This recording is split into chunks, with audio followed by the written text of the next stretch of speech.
I found it in his jacket pocket while doing laundry. A photograph, glossy and warm from the dryer, showing my husband Luke pressed close to a woman I'd never seen before. Her red dress matched her lipstick, and his hand rested on the small of her back like it belonged there. My name is Kate, and until 30 seconds ago, I thought I had a perfect marriage.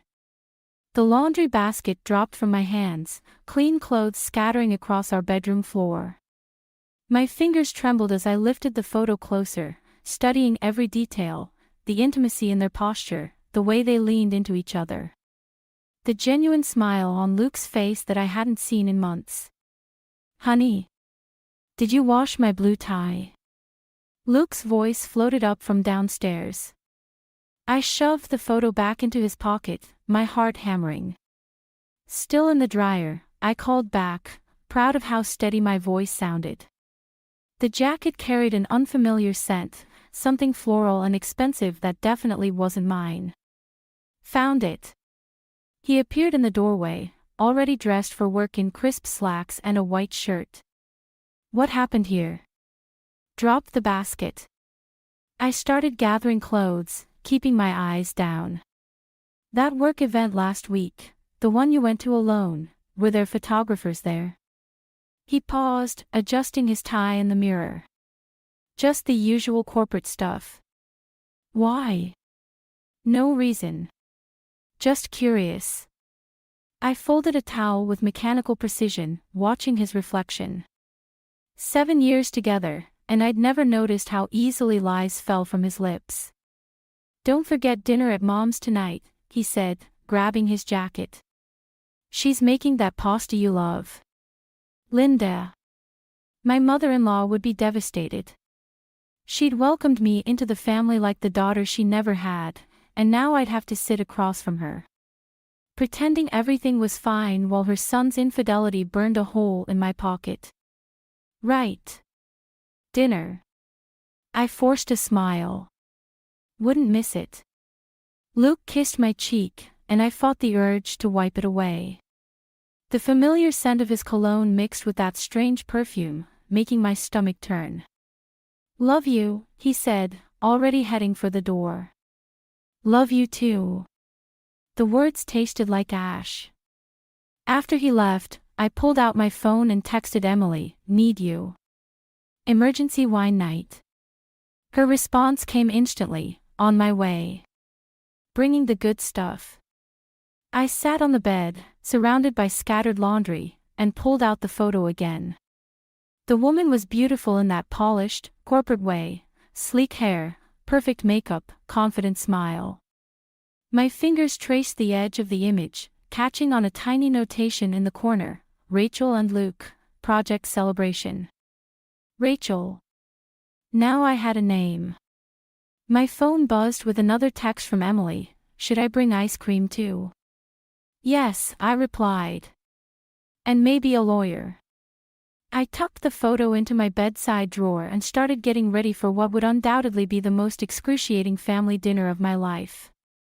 Part of me wanted to scream, to call Luke and demand answers, to throw his perfectly pressed suits onto the front lawn. But something deeper, colder, was taking root. The judge's daughter in me, thanks, Dad, knew better than to show my hand too early. If Luke wanted to play games, he'd learn that I could play them too.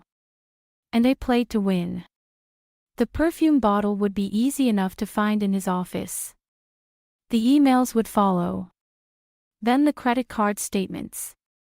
By the time I was done, I'd have enough evidence to bury him. I picked up his jacket again, inhaling that foreign scent. "Game on, darling," I whispered, already planning my next move. Game on. Linda's dining room smells like garlic and childhood memories.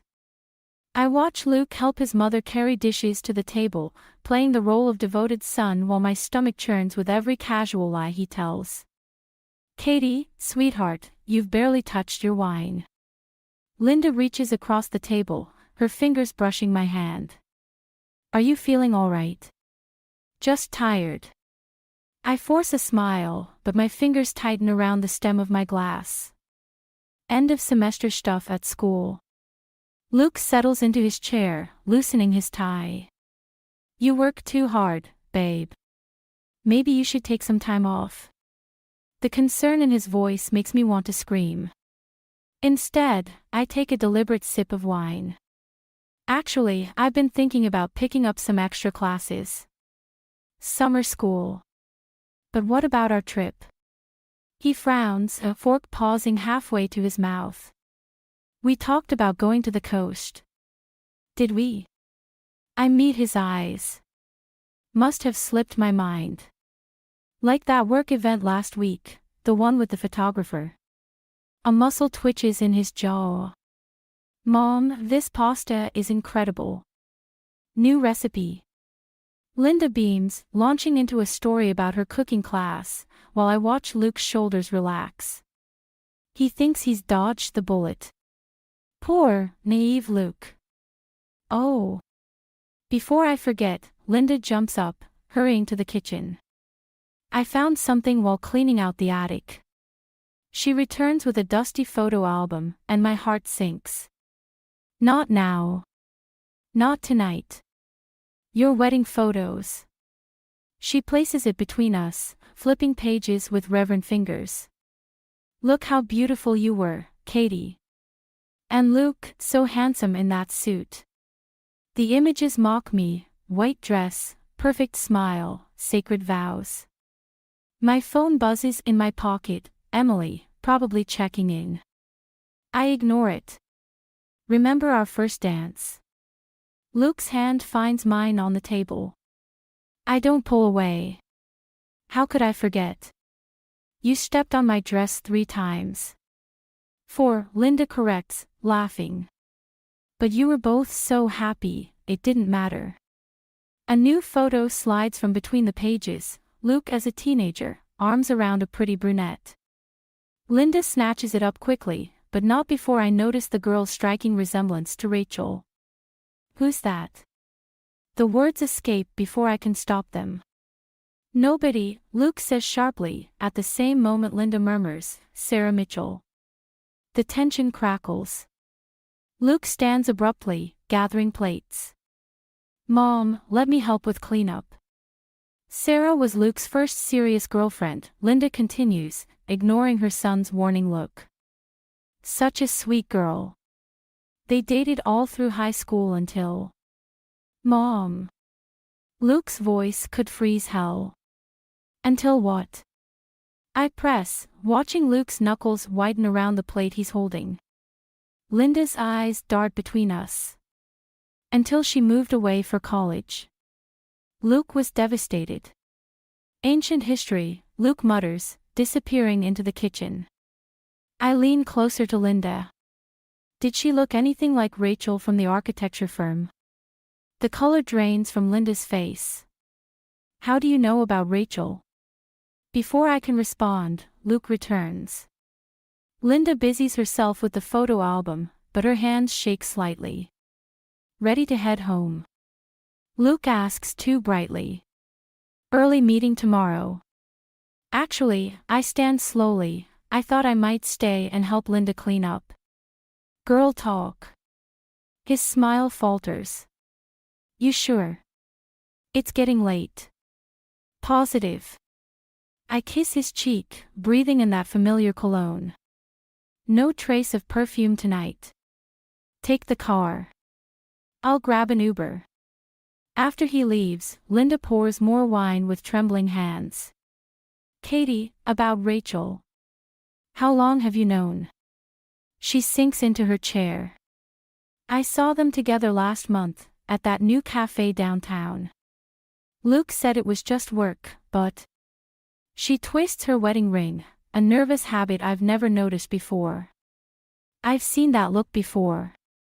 On his father's face. The pieces click into place, Linda's quiet acceptance of her ex-husband's absence, her overprotectiveness of Luke. Her endless attempts to make me feel like family.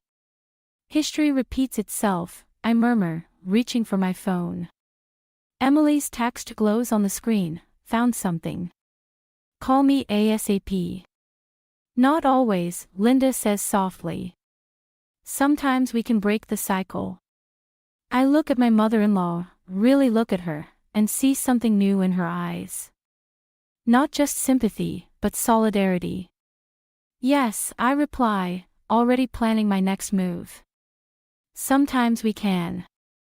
Emily's text led me to Bellini's, the kind of overpriced Italian restaurant where deals are made over $100 bottles of wine. I'm parked across the street, watching Luke's silver Audi pull into the lot right on schedule. His important client meeting excuse still rings in my ears. My hands grip the steering wheel until my knuckles turn white. Because there she is, Rachel Parker, stepping out of her own car, smoothing that red dress that matches her lipstick perfectly. Just like in the photograph. Got you, I whisper, reaching for my phone to record. But my fingers freeze when I see who else exits Rachel's car, Linda. My mother-in-law's presence hits me like a physical blow. She hugs Rachel, laughing at something Luke says as they walk inside together. The betrayal doubles, triples, becomes something monstrous. My phone buzzes. Emily, status update. I can't type fast enough, Linda's here. With them. She lied to me. The response is immediate, holy shit. Want backup? Before I can reply, another car pulls into the lot, a familiar black Mercedes. My father's car. James Miller, retired judge and perpetual disappointment in my life choices, steps out adjusting his tie. What the hell? The words escape in a strangled whisper. I abandon the car, my heels clicking against pavement as I cross the street. Through Bellini's front window, I can see them all being seated at a round table, Luke, Rachel, Linda, and now my father. Looking more animated than I've seen him in years. The hostess smiles as I enter. Table for one. No. My voice sounds distant, hollow. I see my party. I walk toward them in slow motion, watching their faces change as they notice me.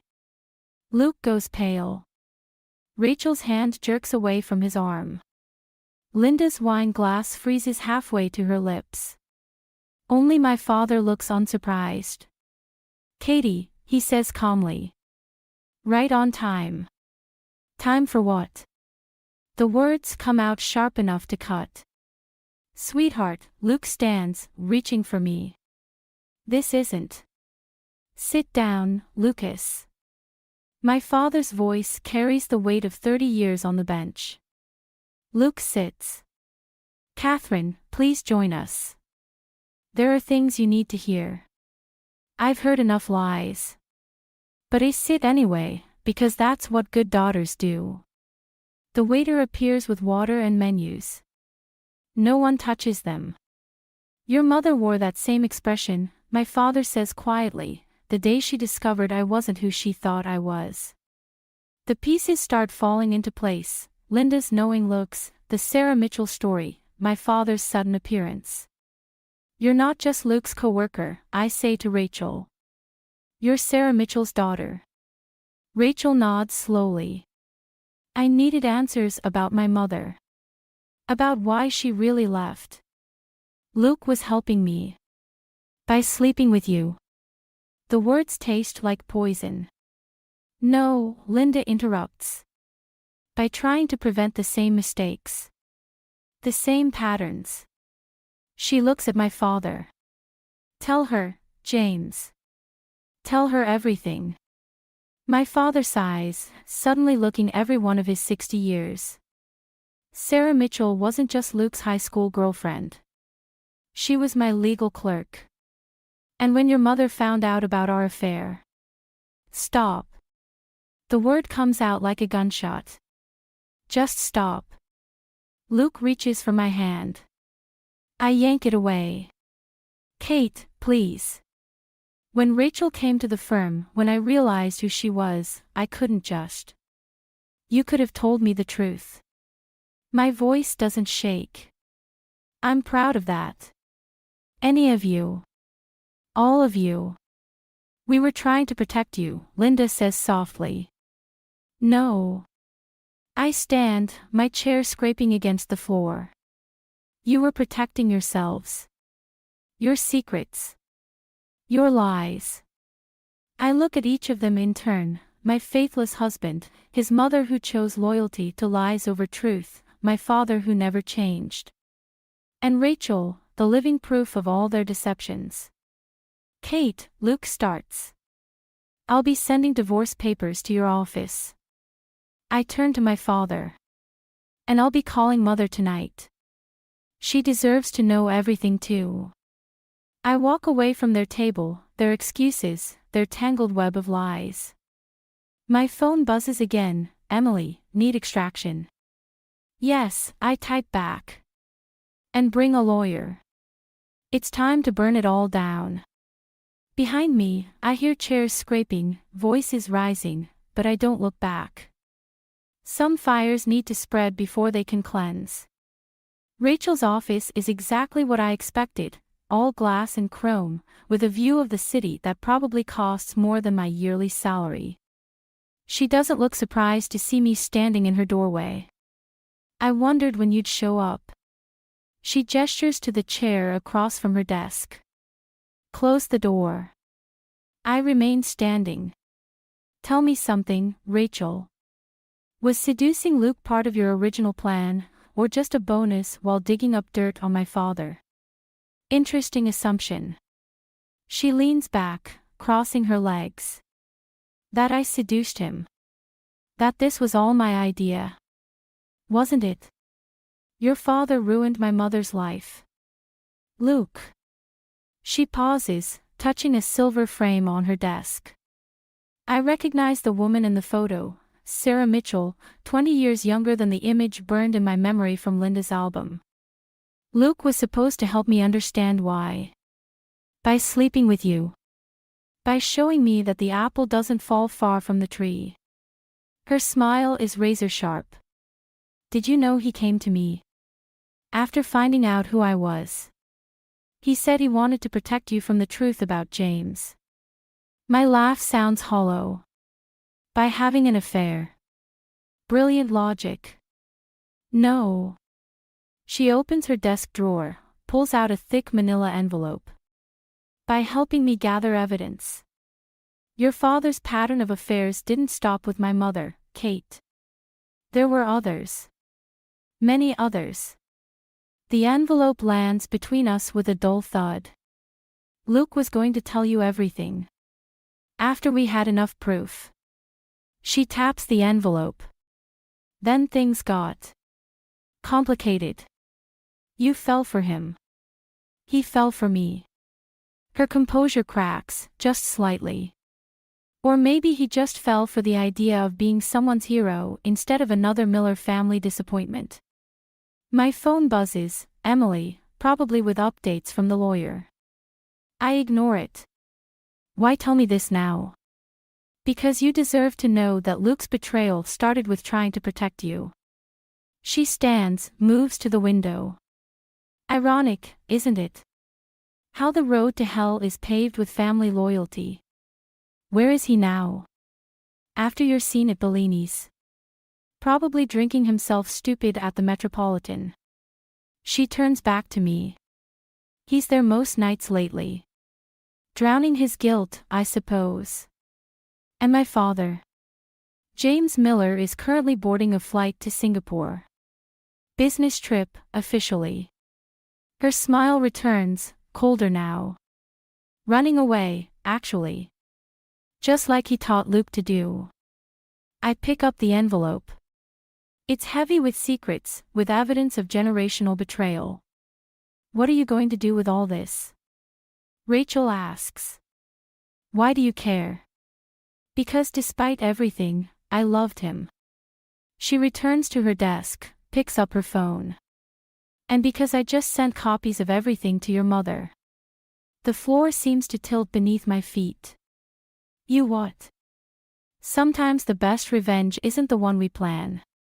She sits down, suddenly looking tired. It's the truth we've been running from all along. My phone buzzes again. This time I look, it's my mother. After 15 years of minimal contact, her name on my screen feels like an accusation.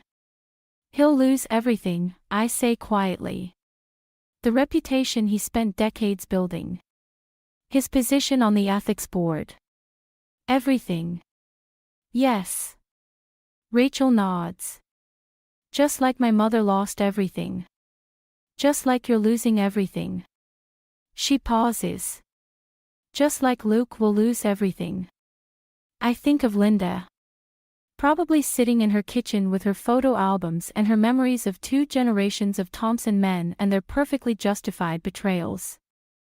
Thank you, I say, turning to leave. For what? For showing me that sometimes the best revenge isn't revenge at all. I hold up the envelope. It's letting the truth do its own dirty work. As I walk out of her office, my phone buzzes a 3rd time. Luke, please come home. We need to talk. I text back, no, we don't.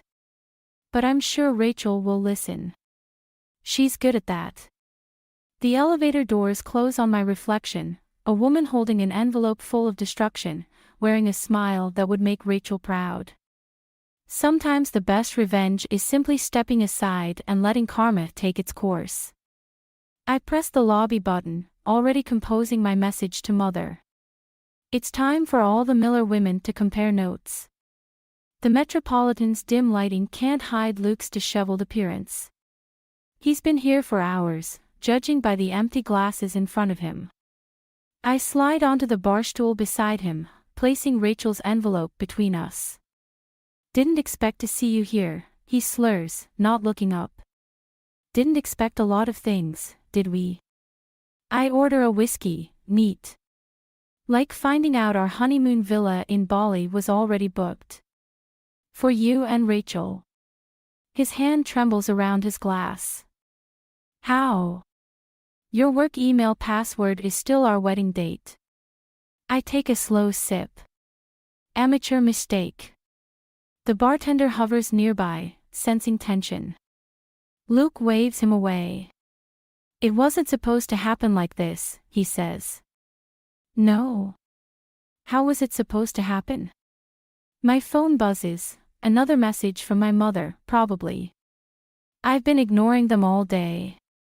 Were you going to tell me about my father's affairs before or after sleeping with Sarah Mitchell's daughter? He flinches.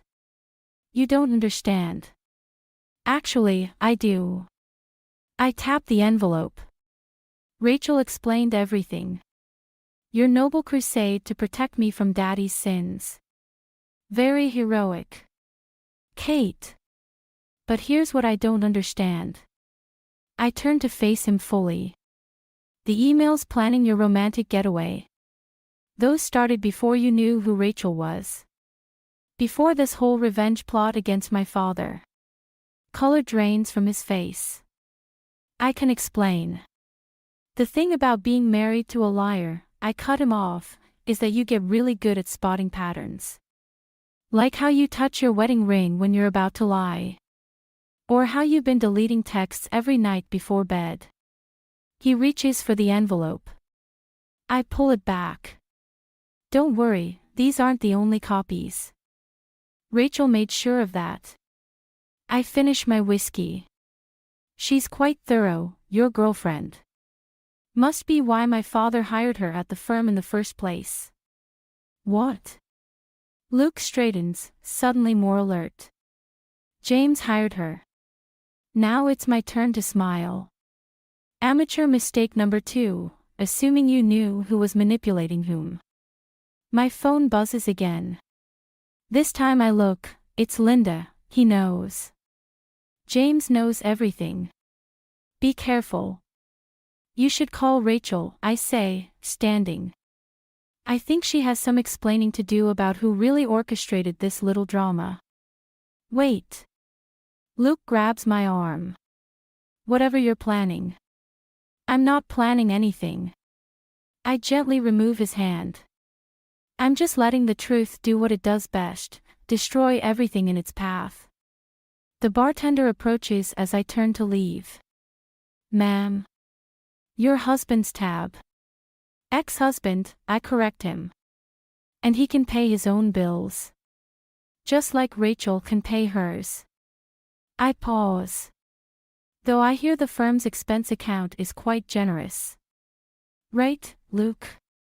Outside, the night air feels clean compared to the bar's stale atmosphere. My phone lights up with a text from Rachel, "We need to talk. Your father isn't who you think he is." I type back, "Neither are you. But I'm learning." Another message from my mother appears, "Coming home tomorrow. We have much to discuss."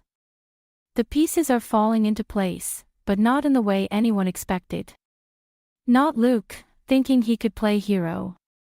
Not Rachel, thinking she could use him for revenge. Not even my father, thinking he could control everything from behind the scenes. I flagged down a taxi, giving the driver Linda's address.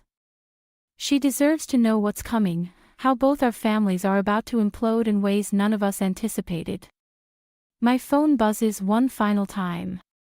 "Emily, got the papers ready. Sure you want to do this?"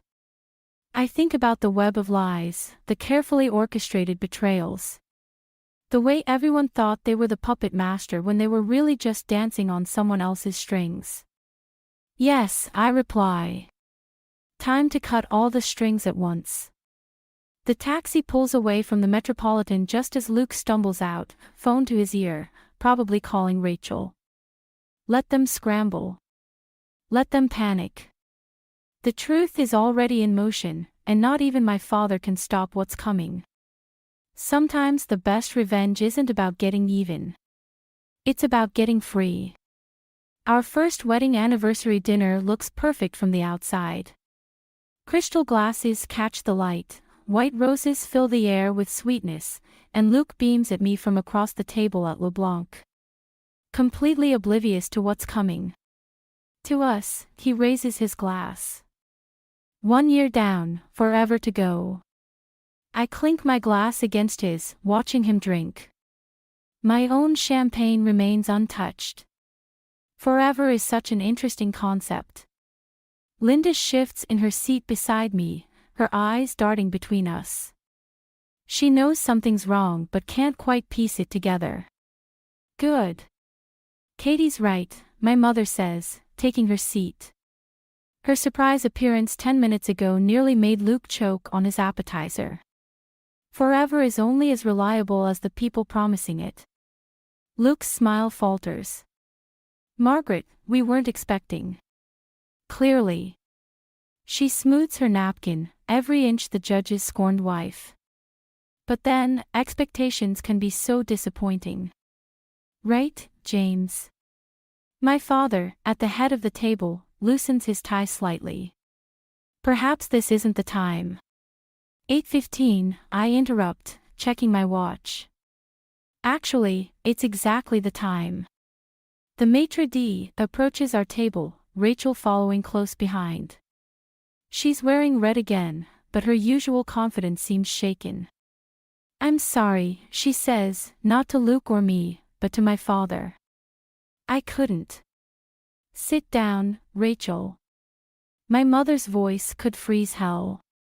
"Since you're so fond of Thompson men, you might as well join the anniversary celebration." Luke stands so quickly his chair nearly topples. "Kate, what are you doing?" Creating a teaching moment.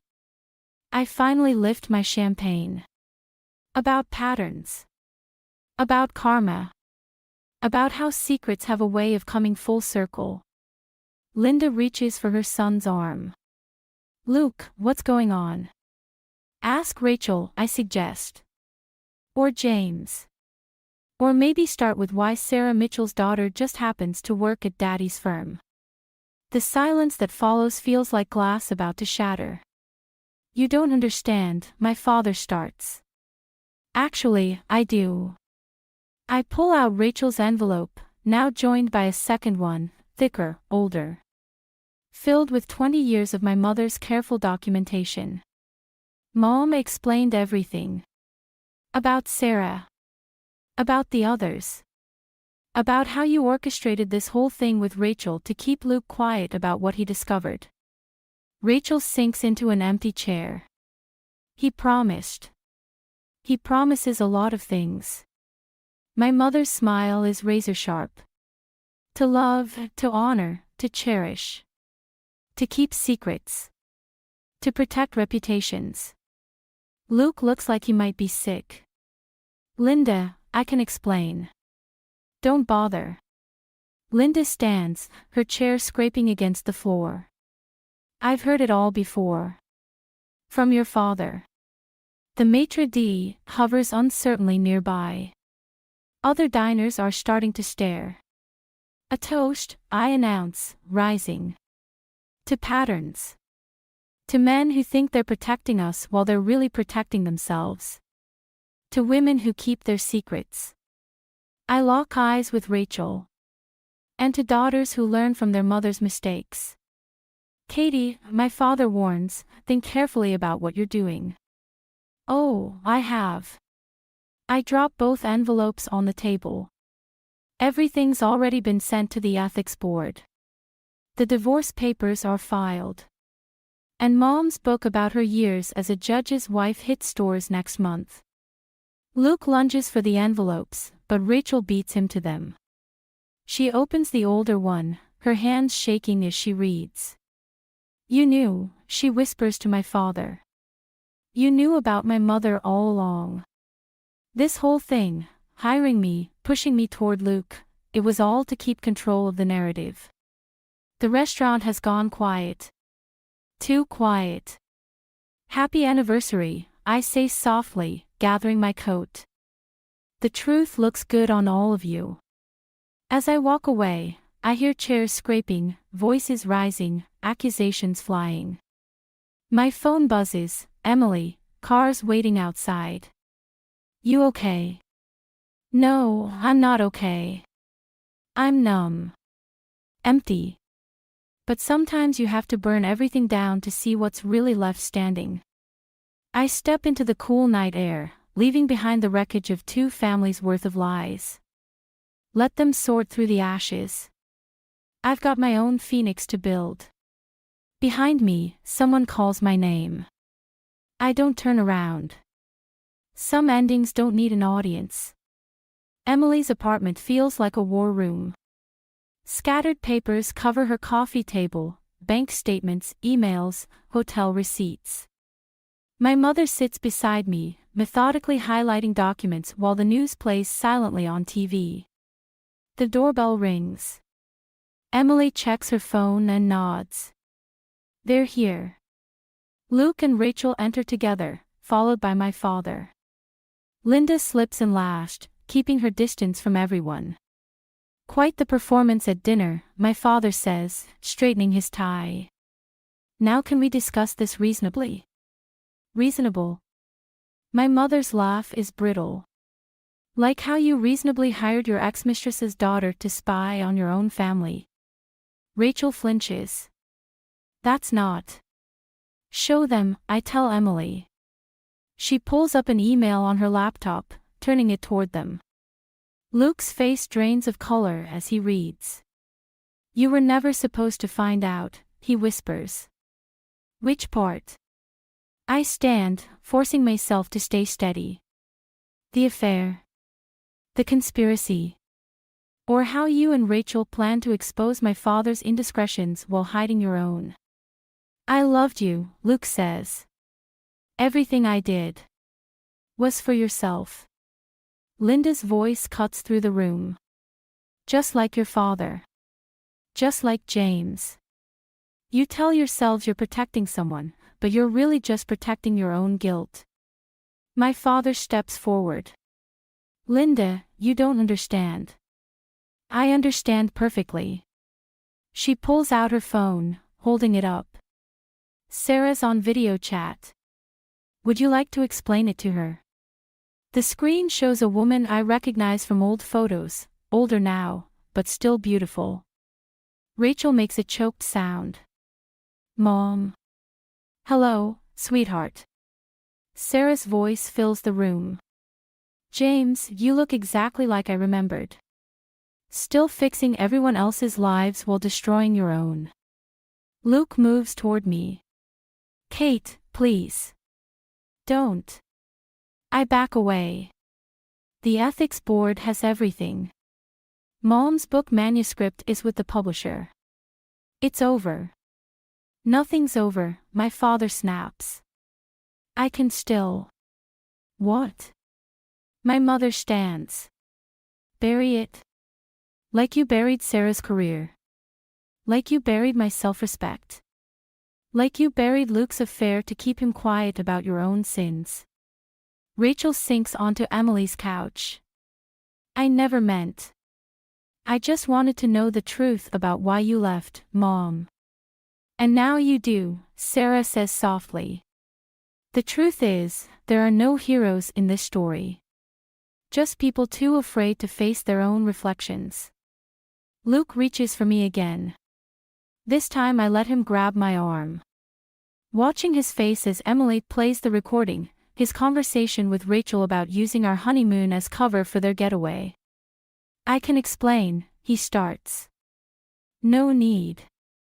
I remove his hand. The explanation is right there, in black and white. Just like the evidence of every affair my father had. Just like the paper trail of hush money and threatened careers. The board meets tomorrow, Emily adds quietly. Everything's being reviewed.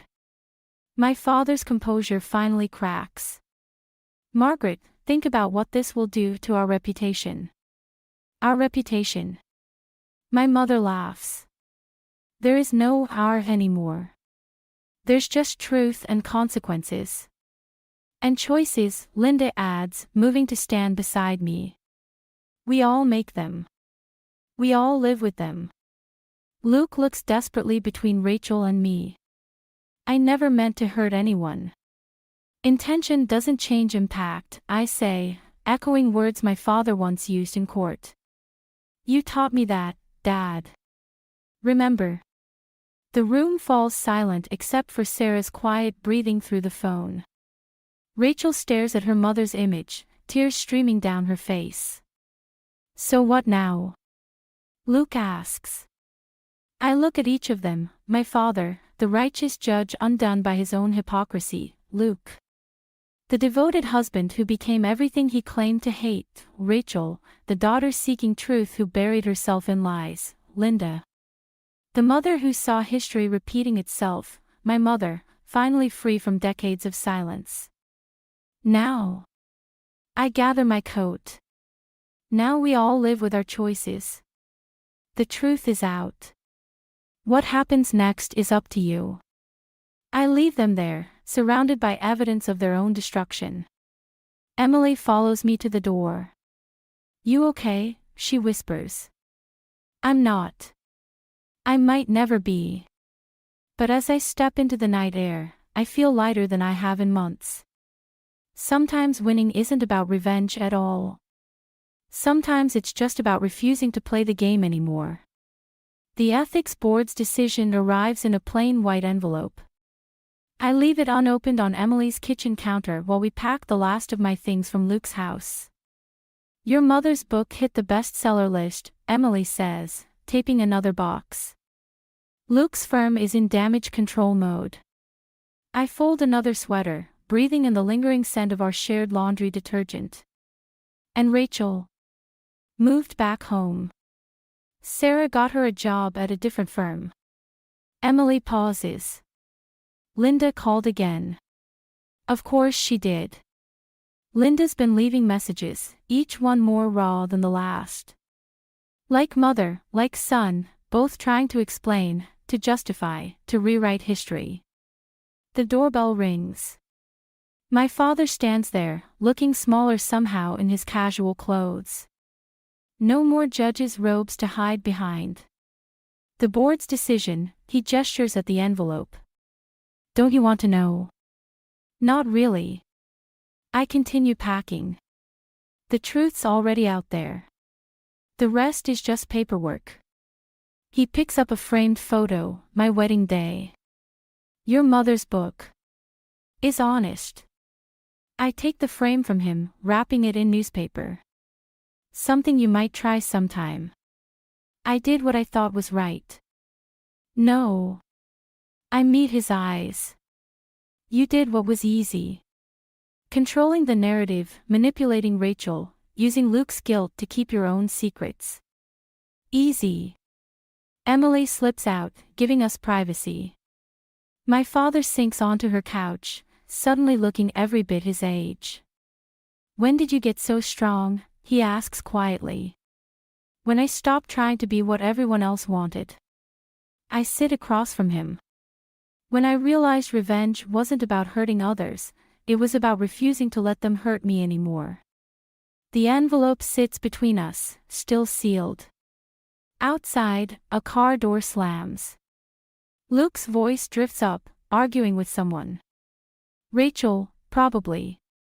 They're both scrambling now, trying to salvage careers built on quicksand. I never meant, my father starts. To become the villain in Mom's story. To teach Luke that lies were acceptable as long as they were wrapped in good intentions. To make Rachel hate her own mother. I stand, gathering more books. Funny how our choices ripple outward, isn't it? He reaches for the envelope. I let him open it. Disbarred, he whispers. Effective immediately. Karma's not always subtle. I tape another box. Linda says hello, by the way. She and Mom are starting a support group. For women who've loved men like you. The irony almost makes me laugh, almost. My father leaves the decision letter on Emily's coffee table, next to the newspaper announcing my mother's book tour. Later, after he's gone, Emily helps me carry boxes to my new apartment. It's small, but it's mine. No memories, no ghosts, no lingering sense of betrayal. You never told me, she says, unpacking dishes. What was in that perfume bottle? The one that started all this. I pull it from my purse, Rachel's signature scent, now discontinued. Want to know something funny? It was empty the whole time. Just the glass bottle, no perfume. Like everything else in my marriage, all appearance, no substance. Emily takes it, turns it in the light. What are you going to do with it? Through the window, I can see Luke's car still parked outside. He's been sitting there for an hour, probably working up the courage to come up. Let him wait. I take the bottle back, feeling its familiar weight. Keep it. As a reminder that sometimes the smallest things, an empty perfume bottle, a photograph, a moment of truth, can change everything. And the others? Luke, Rachel, your dad. They'll live with their choices. I place the bottle on my new windowsill, where the setting sun catches it. Just like I'm living with mine. Below, Luke finally steps out of his car, looking up at my window. I don't wave. Don't acknowledge him. Some chapters need to end without resolution. The perfume bottle catches the last rays of sunlight, throwing rainbow patterns across my bare walls. Empty vessels, casting beautiful illusions. Isn't that what all our promises were, in the end? I turn away from the window, toward my new life.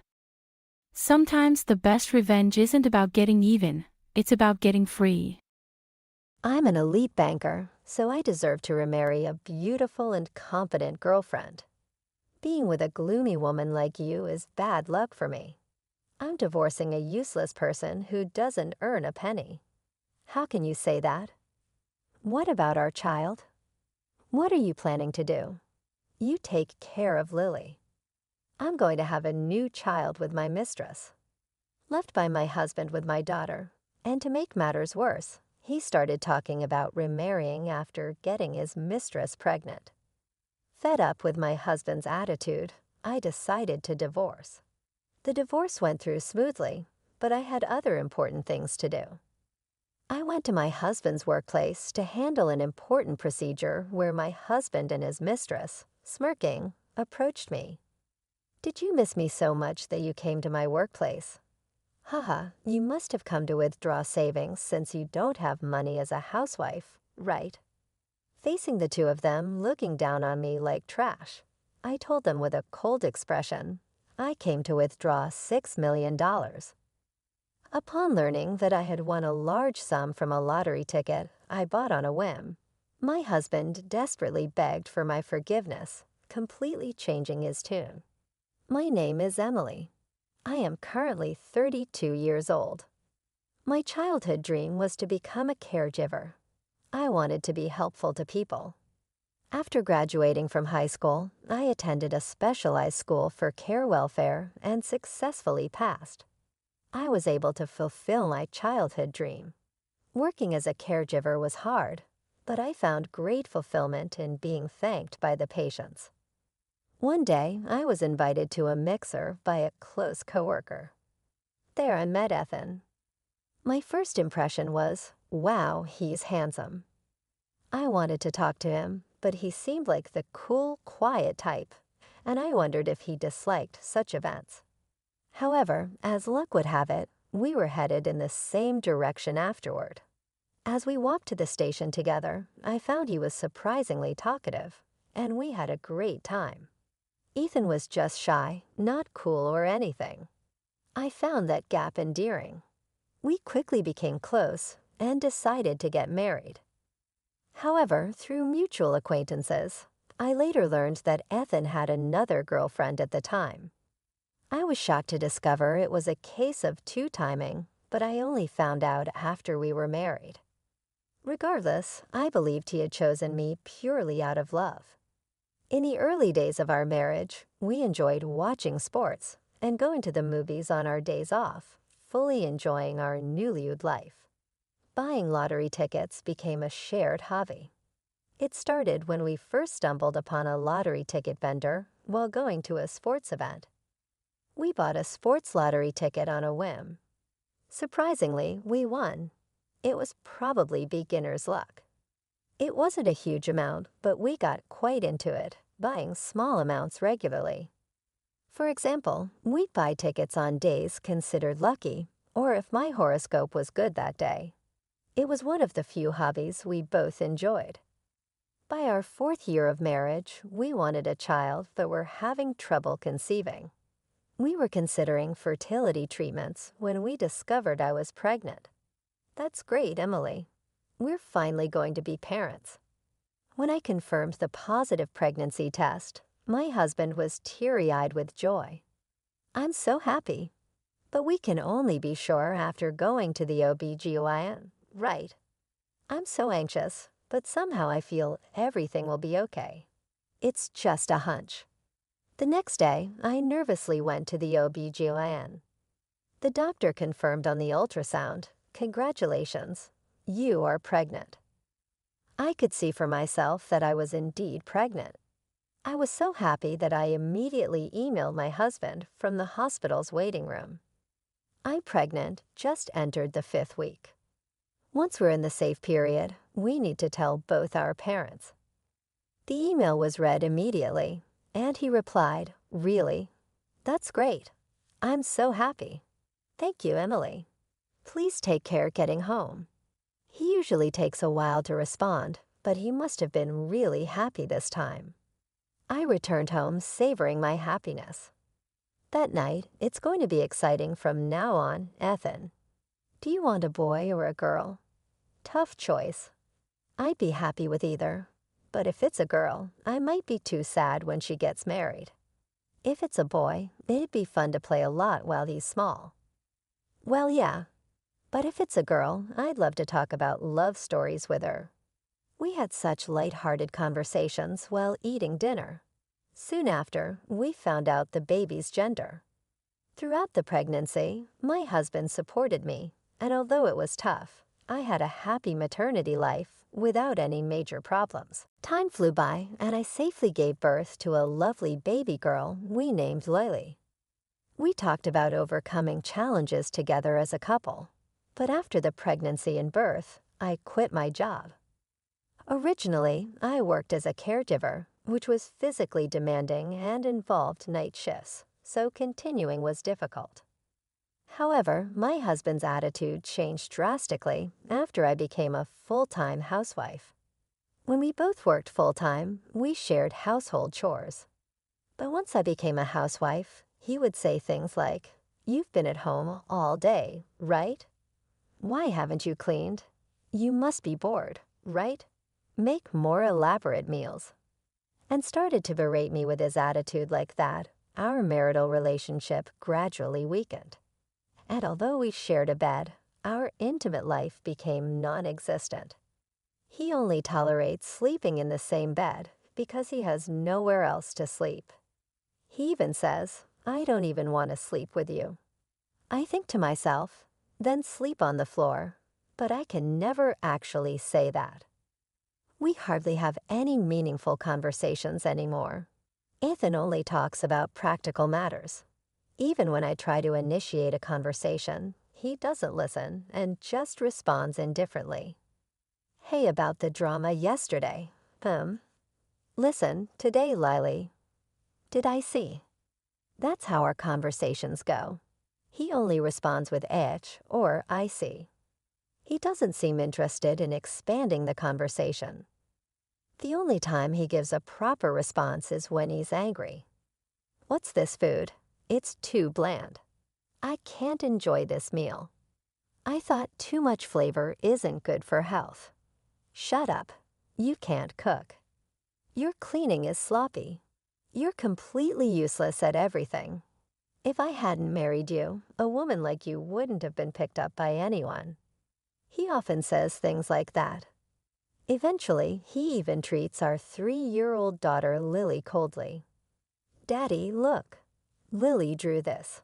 She shows him a drawing of him, but he just dismisses it with, "Oh, I see." A child wouldn't grow fond of such a father. Still, I try hard not to upset him and avoid fights. But lately, I've been thinking, Emily thought, am I just a housemaid under the guise of a housewife? At home, he's like this, but he works at a major bank. My friends envy me, saying, "Wow, a banker husband. You're so lucky, and he seems to love you so much." Indeed, Ethan is good at keeping up appearances. Once at a friend's wedding, he said in front of everyone, "Emily is great at cooking, cleaning, and laundry. She's a really good wife." Hearing this, my friends were all excited, exclaiming, "Wow, that's so sweet." However, in reality, at home, he has no interest in me or our daughter and is just an abusive husband. He's a completely different person at home and outside. And my husband, Ethan, was incredibly selfish. On weekends, he'd leave without saying where he was going, returning home past midnight, never helping with household chores or childcare during the week. I never knew when he'd finish work. He'd come home late without any explanation. And if I asked, he'd snap, "What I do and where I go is none of your business. Just be grateful that an elite like me brings money home." He'd even say, "You're always at home, but can't handle household chores. A useless person like you has no right to complain to an elite like me. You've lost all your charm and don't look like a woman anymore, just using childcare as an excuse." I was devastated and cried when he first said that. Despite that, I didn't give up and tried to rebuild our relationship. But with Ethan hardly ever home and always in a bad mood in the mornings, our lives just drifted apart. This led to a de facto separation within our home. Others might think I should just get a divorce. Indeed, the thought of divorce had crossed my mind many times. But as a full-time housewife, could I raise my young daughter Lily alone? Would I be able to find a job quickly if I started job hunting now? I worried about whether I could fulfill Lily's wishes like attending classes or going to college and provide her with a comfortable life. One day, I was at the supermarket alone buying groceries. Then I saw a lottery stand in the corner with a sign that said, "Lucky Day." Emily thought I used to buy lottery tickets with Ethan when we saw that sign. Those were happy times. I reminisced about the happier days, but those seemed like a distant past now. Ethan had changed. In a fit of desperation, I went to the lottery stand, buying a ticket alone for the first time. I thought, why not, and bought one. I might even talk to Ethan about buying the lottery ticket. If I win, maybe we could have a light-hearted conversation like we used to, like, let's do this or let's go there. With that faint hope, I returned home. But even that day, Ethan didn't come home until after 10 p.m., after putting Lily to bed. I was watching TV on the living room sofa when I got a call from Ethan's phone. "Hello, what time are you coming home? Are you Ethan's wife?" I heard an unfamiliar woman's voice. A bad feeling washed over me, and I felt a chill. "Who are you?" "I'm Karen. I'm Ethan's girlfriend. Your husband is sleeping right next to me." The caller was Ethan's mistress. "I've been wanting to talk to you. I love Ethan, and he feels the same. To be blunt, we want you to get a divorce." Ethan said, "My housewife wife is almost done serving her purpose. He'll probably bring it up soon, so please start preparing for the divorce." I was furious at my cheating husband, but I had been unaware of his affairs before and during our marriage. I had suspected him of cheating. He always came home around 10 p.m. on weekdays and was never home on weekends. He was glued to his phone and avoided any physical contact with me. While I wasn't surprised by his affair, Karen's brazen and unapologetic manner made my skin crawl. Her confident and triumphant tone, and the thought of Ethan sleeping soundly at his mistress's house every night, phone in hand, made my blood boil. "I see. I can't say anything without talking to my husband, so I'll end the call now. Let's talk again later." "No, it'll be the same even if you talk to Ethan. I'm pregnant. It's Ethan's child. Please get a divorce as soon as possible for the sake of this baby in my belly." Karen's statement left me speechless. "Pregnant? You must be kidding." "No joke. I'm an elite banker. I'll provide for Karen and the baby," Ethan said. "So I'll marry him, and we'll raise this child together. Time for a wife swap, haha. Oh, and can you send Ethan's stuff over to my place quickly? This woman must be out of her mind. I have a precious, beautiful daughter at home. And Ethan parading around as an elite banker everywhere was just appalling." I was so fed up that I calmly asked for her address instead of arguing. "All right, what's your address?" I said. She replied, "Oh, aren't you obedient? It's at XX Town, YY City." I noted it down meticulously and hung up. Ethan returned home late, admitting to the affair as soon as I confronted him about Karen's call. "Oh, she just spills everything, haha. I'm an elite banker, so I deserve someone beautiful and competent like Karen. I stayed with you, a mere housewife, thinking you might be useful. But lately, I've realized that being with a gloomy woman like you brings down my luck. I'm divorcing a useless person who doesn't earn a penny, haha." His cruel words felt like sharp stabs to my heart.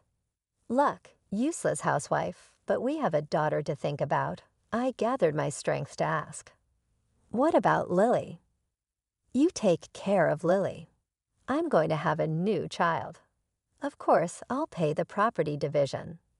A mere housewife like you can't live without it, haha. Unlike you, it's easy for a high earner like me to pay property division, haha. No apology, no regard for our daughter." Does this man even have a heart? Something inside me snapped. I had no more attachment to this man. I had to protect my daughter alone. Ethan kept talking about Karen, whom I hadn't even asked about. She was a 24-year-old newcomer at his office, popular and beautiful. Ethan gleamed as he said, "I'm leaving you, an old lady, to start a second life with someone young and cute like her." His words in his affair had hurt me deeply, but I couldn't even cry. I just wished for their misfortune. Ethan left that day with minimal belongings, saying he'd send the divorce papers once everything was settled. He didn't return the next day or the day after. He was probably staying with Karen. I started preparing for the divorce. I consulted a lawyer before filing, as I heard it's better to arrange property division beforehand. I sent Ethan's belongings to the address Karen gave and began preparing to move back to my parents' house with Lily. While clearing out the house, I found more of his stuff and contacted him. "I found more of your belongings while cleaning," I said. He casually replied he'd come the next day to collect them.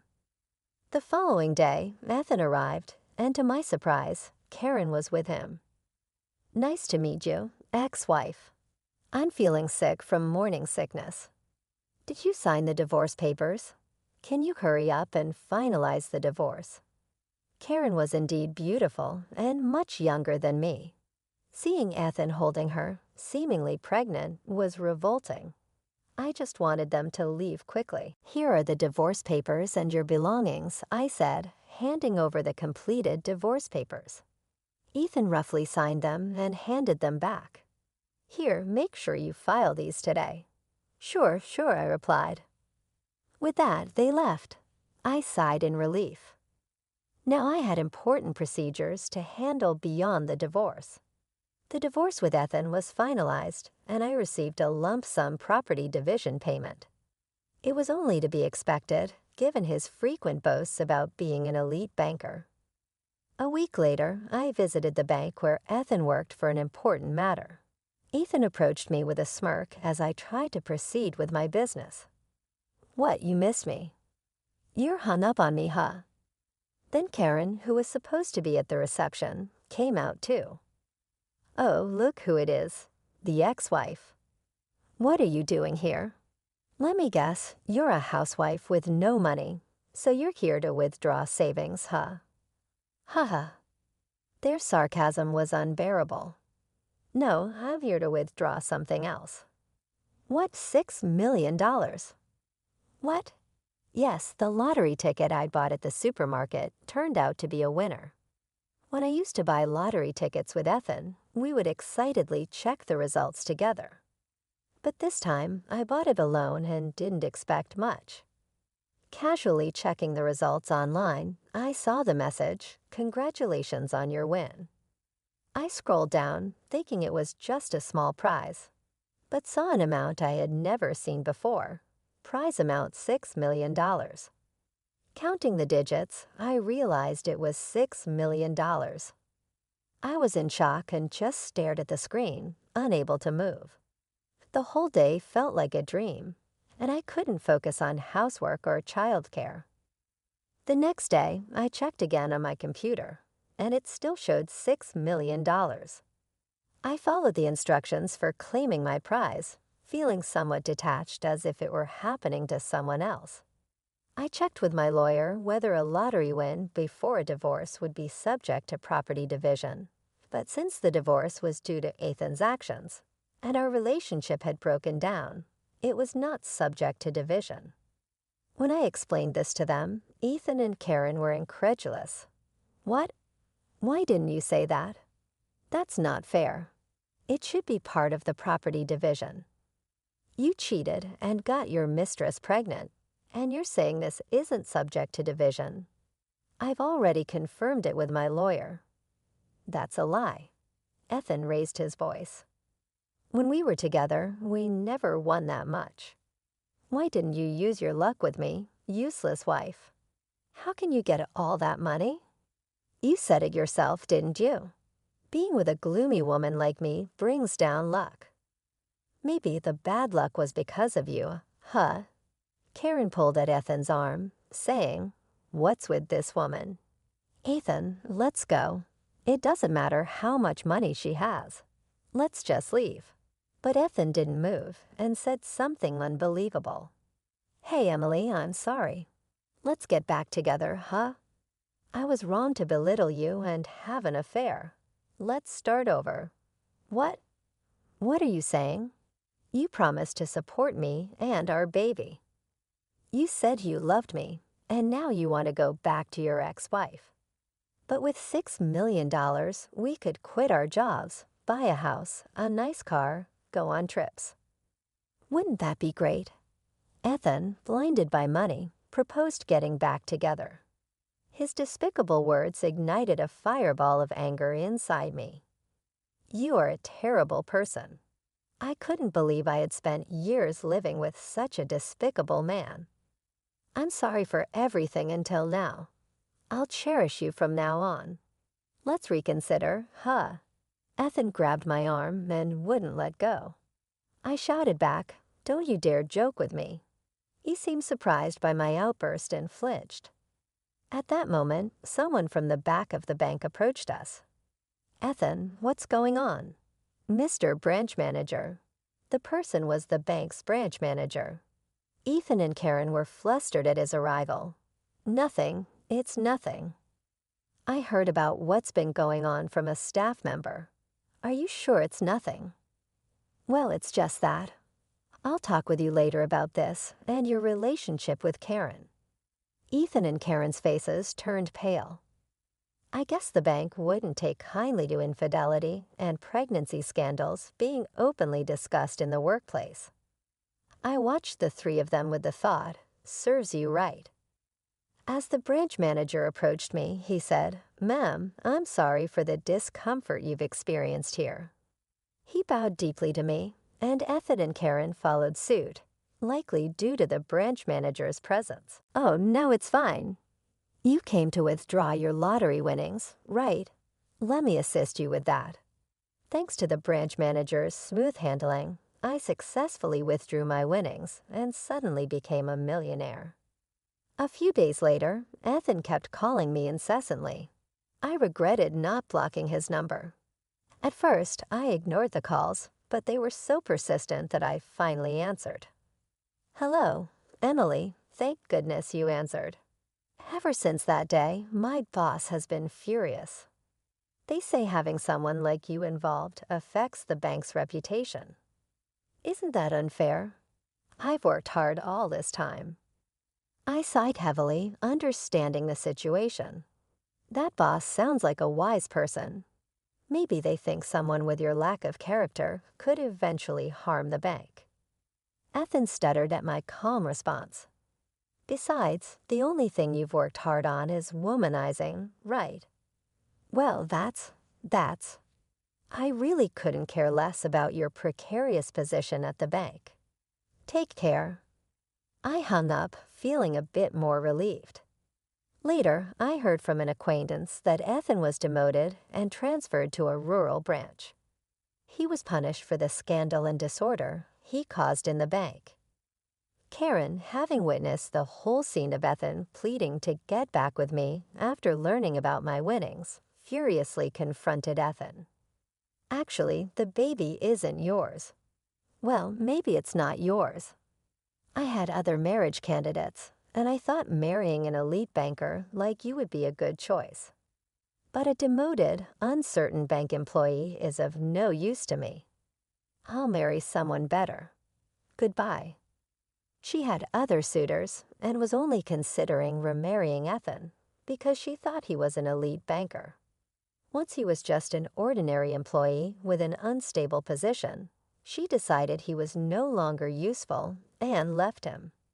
Ethan was eventually abandoned by his mistress, left by his wife and child, and found his position at work in jeopardy. It was a tale more frightening than any horror story. It truly felt like a well-deserved comeuppance. As for me, with the lottery winnings, I moved to a new apartment with my daughter. Well, the $6 million windfall meant I could. I have chosen not to work. I decided to be cautious and soon found a job, returning to my role as a full-time caregiver. I wanted to avoid reckless spending, considering my daughter's future. However, I did indulge in a bit of luxury. I took my daughter and my parents on a trip to Hawaii, staying in a great hotel. Being able to show my gratitude to my parents and spending quality time with my daughter made it all worthwhile. Moving forward, I look forward to traveling more with my daughter, learning new things, and maybe finding new hobbies and passions. I'm excited to start this new chapter of life with my lovely daughter, living happily ever after. You're nothing without me, Evelyn. Remember that. Dominic's words cut deep as I cradle our newborn daughter, Aria. I look down at her innocent face, her tiny fingers wrapped around mine, and I feel a wave of despair wash over me. How did I get here? How did I let myself become so trapped, so helpless? I've always been a strong, independent woman, but Dominic has a way of making me feel small and insignificant. Since Aria's birth, his controlling behavior has escalated to new heights. He dictates my every move, from what I wear to who I can see. He even controls our finances, leaving me completely dependent on during my maternity leave. I'm going out, Dominic announces, grabbing his keys from the counter. I expect dinner to be ready when I get back. I nod silently, not daring to argue. I've learned the hard way that defiance only leads to more pain. As the door slams behind him, I let out a shaky breath and hug Aria closer to my chest. I think back to the early days of our relationship when Dominic seemed like the perfect man. Charming, successful, and attentive, he swept me off my feet. Our whirlwind romance led to a quick marriage, and before I knew it, I was pregnant with Aria. But now, as I sit alone in our lavish apartment, surrounded by all the trappings of wealth, I feel more trapped than ever. Dominic's true colors have emerged, and I'm left wondering how I ever fell for his facade. A sudden cry from Aria jolts me back to the present. I rock her gently, whispering soothing words as I try to calm her. But even as I comfort my daughter, I can feel the weight of Dominic's control bearing down on me.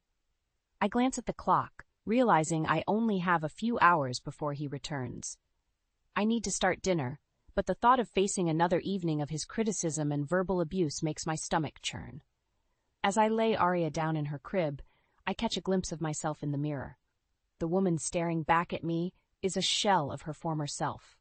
Dark circles under her eyes, a forced smile masking the pain. I hardly recognize her, but as I watch Aria drift off to sleep, a flicker of determination sparks within me. I can't let my daughter grow up thinking this is normal, that this is what love looks like. I need to find a way out, not just for myself, but for her. I take a deep breath and straighten my shoulders. I may feel trapped and helpless now, but I refuse to let Dominic break me. I will find a way to escape his grasp, to build a better life for Aria and myself. As I head to the kitchen to start dinner, I silently vow to myself that this will be the last meal I cook under Dominic's roof. I don't know how, and I don't know when, but I will find the strength to break free from this nightmare. For Aria's sake and for my own, I have to. As I sit in the darkness of Aria's nursery, my mind drifts back to the beginning of my relationship with Dominic. It all seemed so perfect, like a fairy tale come to life. I was 28, a successful young woman with a promising career when I met him at a charity event. He was 35, charming, and incredibly handsome. I was instantly smitten. Our courtship was a whirlwind of expensive dinners, lavish gifts, and grand gestures. Dominic made me feel like I was the center of his universe. He promised me the world, and I believed every word. "Evelyn, you're the most beautiful woman I've ever seen," he whispered in my ear as we danced at a gala. "I want to spend the rest of my life making you happy." I melted into his arms, convinced that I had found my soulmate. When he proposed just 3 months later, I didn't hesitate to say yes. Our wedding was a grand affair, with no expense spared. I felt like a princess as I walked down the aisle in my designer gown, Dominic waiting for me at the altar with a smile that could light up the room. "I love you, Evelyn," he said as he slipped the ring on my finger. "I promise to cherish you forever." I believed him with all my heart. We settled into married life, and for a while everything was perfect. Dominic continued to shower me with attention and gifts, and I felt like the luckiest woman in the world. But then, just a few months into our marriage, I discovered I was pregnant. I was overjoyed, but Dominic's reaction was not what I expected. "A baby now?" he asked, his brow furrowed. I thought we agreed to wait a few years. I was taken aback by his response. We had discussed starting a family, but I didn't realize he had such a specific timeline in mind. "I know it's a bit sooner than we planned, but isn't it wonderful news?" I asked, trying to gauge his reaction. Dominic's face softened, and he pulled me into an embrace. "Of course it is, darling. I'm just surprised, that's all. We'll make it work." But as my pregnancy progressed, I began to notice subtle changes in Dominic's behavior. He became more controlling, more possessive. He started questioning my every move, demanding to know where I was and who I was with at all times. I chalked it up to nerves about impending fatherhood and tried to reassure him that everything would be fine. But deep down, a nagging feeling told me that something wasn't right. When Arya was born, Dominic's behavior only intensified. He criticized everything I did, from the way I changed her diaper to the way I held her. He insisted on being present for every feeding, every bath time, every moment of her life. At first, I thought he was just being an attentive father, but as the weeks turned into months, I realized that his attention was more about control than love. "You're doing it wrong," he would snap as I tried to soothe Arya's cries. "Give her to me. I'll show you how it's done." I felt like I was constantly walking on eggshells, trying to anticipate his every mood and whim. I was exhausted, both physically and emotionally, but I didn't dare complain. I was afraid of what he might do if I pushed back. Looking back, I can see all the red flags I missed. The way he isolated me from my friends and family, the way he made me feel like I was nothing without him. I was so blinded by love that I couldn't see the truth. But now, as I sit in the darkness, watching my daughter sleep, I know I can't let this continue. I have to find a way out, not just for myself, but for Arya. She deserves a better life than this. I just hope I have the strength to do what needs to be done. Arya's cries pierce the night, and I stumble out of bed, exhausted. It's been weeks since I've had a full night's sleep, and the toll is starting to show. As I enter the nursery, I find Dominic already there, holding our daughter. "I've got this," he says, his voice cold. "Go back to bed." I hesitate, wanting to comfort my own child, but the look in Dominic's eyes tells me not to argue. I retreat to our bedroom, feeling helpless and alone. The next morning, I'm in the kitchen preparing breakfast when Dominic storms in, his face contorted with anger. "Why isn't the laundry done?" he demands, holding up a shirt. "I have a big meeting today, and I need this pressed." I glance at the clock, realizing I've lost track of time while caring for Arya. "I'm sorry, I'll do it right now," I say, reaching for the shirt, but Dominic yanks it away, his eyes narrowing. "You're always making excuses." He sneers.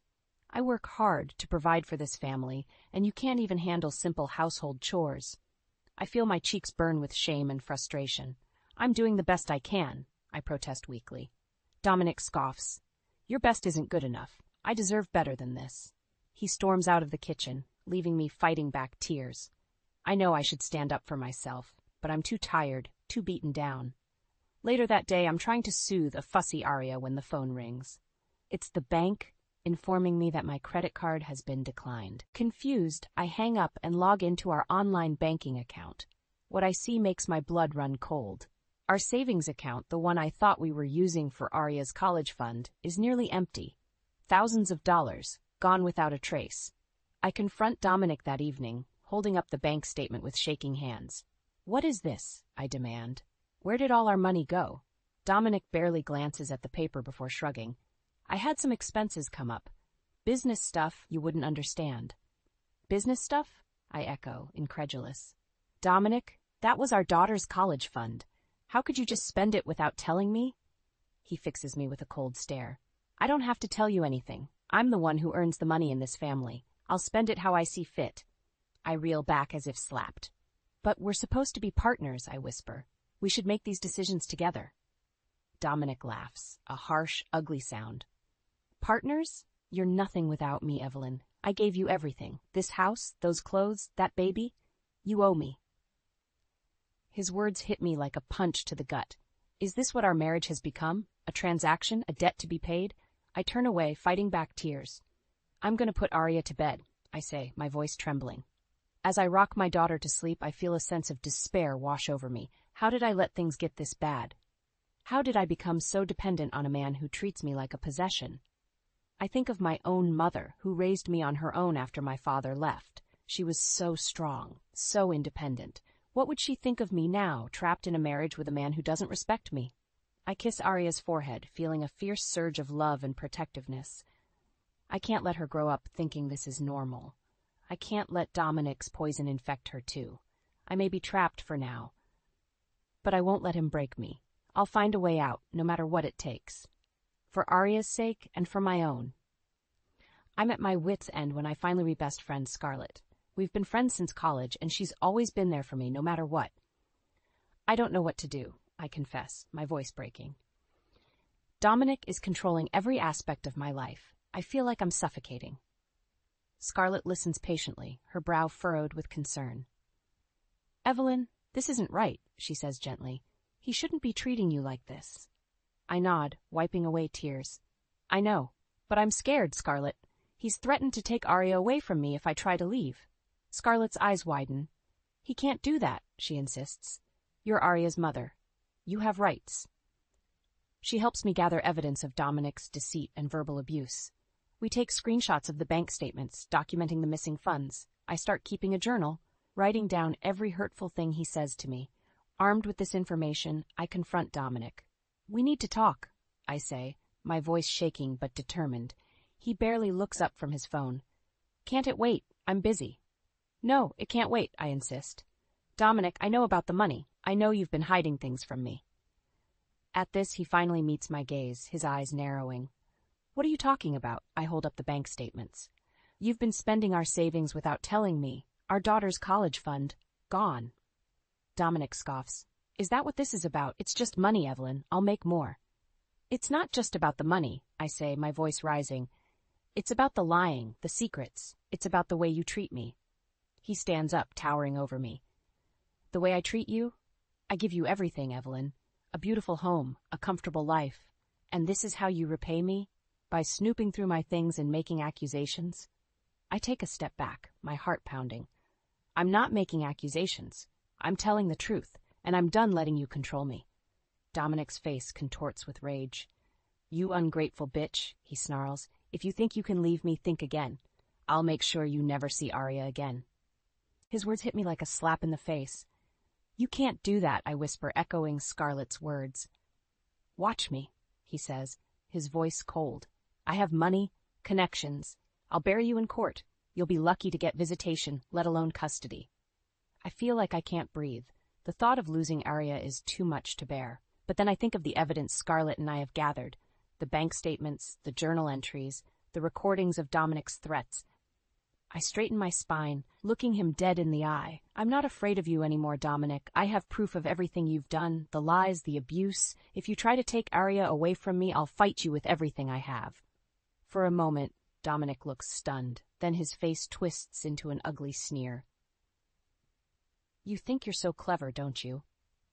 But you're forgetting one thing. I own you, Evelyn. I own everything. And I'll destroy you before I let you leave me. With that, he storms out of the room, slamming the door behind him. I sink to the floor, my legs shaking. I know this is just the beginning. Dominic won't let me go without a fight, but for the first time in a long time, I feel a flicker of hope. I'm not alone anymore. I have Scarlett, and I have the truth on my side. I'll do whatever it takes to protect my daughter and myself, even if it means going to war with the man I once loved. With Scarlett's help, I begin secretly planning my escape from Dominic's clutches. We meet in quiet coffee shops and secluded parks, always looking over our shoulders for any sign of my husband. You need to start saving money, Scarlett advises. Open a separate bank account, one that Dominic doesn't know about. I nod, jotting down notes in a small, nondescript notebook. I'll start skimming a little bit from the grocery budget each week. He won't notice if I'm careful. Scarlett also helps me document Dominic's abuse. We take photos of the bruises on my arms, the holes he's punched in the walls during his rages. I save every threatening text message, every cruel email. It's during one of these evidence-gathering sessions that I stumble upon a shocking discovery. I'm going through Dominic's email, looking for anything incriminating, when I find a string of messages between him and his secretary, Tessa. At first, I think they're just work-related, but as I read on, my stomach twists with a sickening realization. They're not just colleagues, they're having an affair. I miss you, Tessa writes in one email. Last night was amazing. When can we do it again? Dominic's response is filled with explicit details of their trysts, of the things he wants to do to her. I feel like I'm going to be sick. But even as the betrayal cuts me to the core, I feel a flicker of something else. Hope. If Dominic is cheating on me, that means I have even more leverage against him. I print out the emails with shaking hands, adding them to my growing pile of evidence. Armed with this new information, I finally work up the courage to file for divorce. Scarlett comes with me to the courthouse, holding my hand as I fill out the paperwork. When we return home, Dominic is waiting for us. "Where have you been?" he demands, his eyes narrowing with suspicion. I take a deep breath, squaring my shoulders. "I was filing for divorce," I say, my voice steady. "I'm leaving you, Dominic." For a moment he looks stunned. Then his face contorts with rage. "You can't leave me," he snarls. "I won't let you." He takes a step towards me, his fists clenched, but before he can lay a hand on me, Scarlett steps between us. "Don't you dare touch her," she says, her voice like steel. "We have evidence of everything you've done, the abuse, the cheating. If you come near Evelyn or Arya again, we'll go straight to the police." Dominic's eyes widen as he takes in the folder in Scarlett's hand. "You're bluffing," he says, but I can hear the uncertainty in his voice. "Try me," Scarlett replies, her gaze unwavering. For a long moment, they stare each other down. Then Dominic takes a step back, his face twisting into an ugly sneer. "Fine," he spits. "You want a divorce? You've got it, but don't think for a second that this is over. I'll make your life a living hell, Evelyn. You'll be begging me to take you back." With that, he storms out of the house, slamming the door behind him. I collapse onto the couch, my legs shaking. Scarlett sits beside me, pulling me into a tight hug. "You did it," she whispers. "You're free." But even as relief washes over me, I know that this is just the beginning. Dominic won't let me go without a fight. He'll do everything in his power to make me suffer. But for the first time in years, I feel a glimmer of hope. I've taken the first step towards reclaiming my life, my freedom, and I won't let Dominic break me. Not again. Not ever. The divorce proceedings begin, and I steel myself for the battle ahead. Dominic has hired a high-powered attorney, a shark in an expensive suit, but I have Scarlett by my side and a fierce determination to protect my daughter. Our first meeting is tense, with Dominic glaring at me from across the conference room table. His lawyer, a man with slicked-back hair and a predatory smile, leans forward.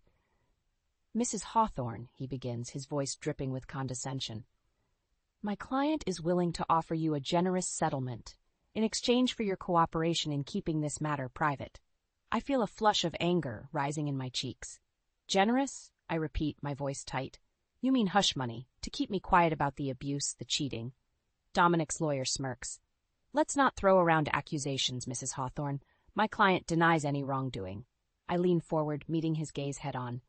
"I have proof," I say, my voice steady.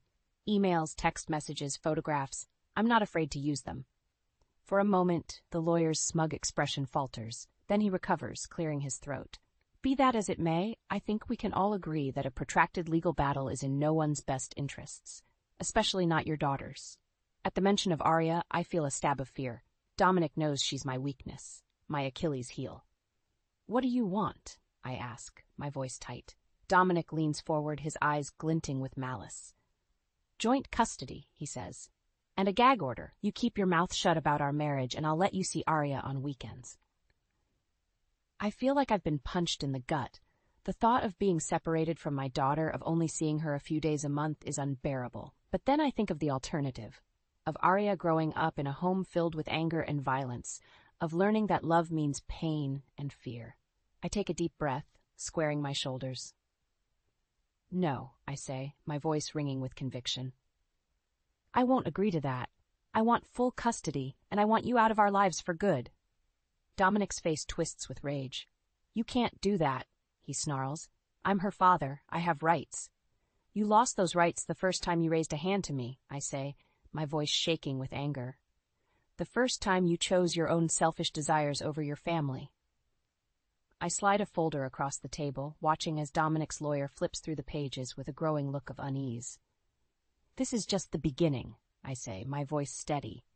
"If you try to fight me on this, I'll make sure the whole world knows what kind of man you really are."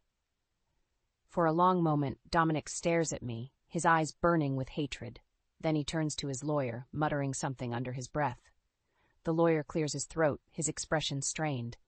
"Perhaps we should take a break," he suggests.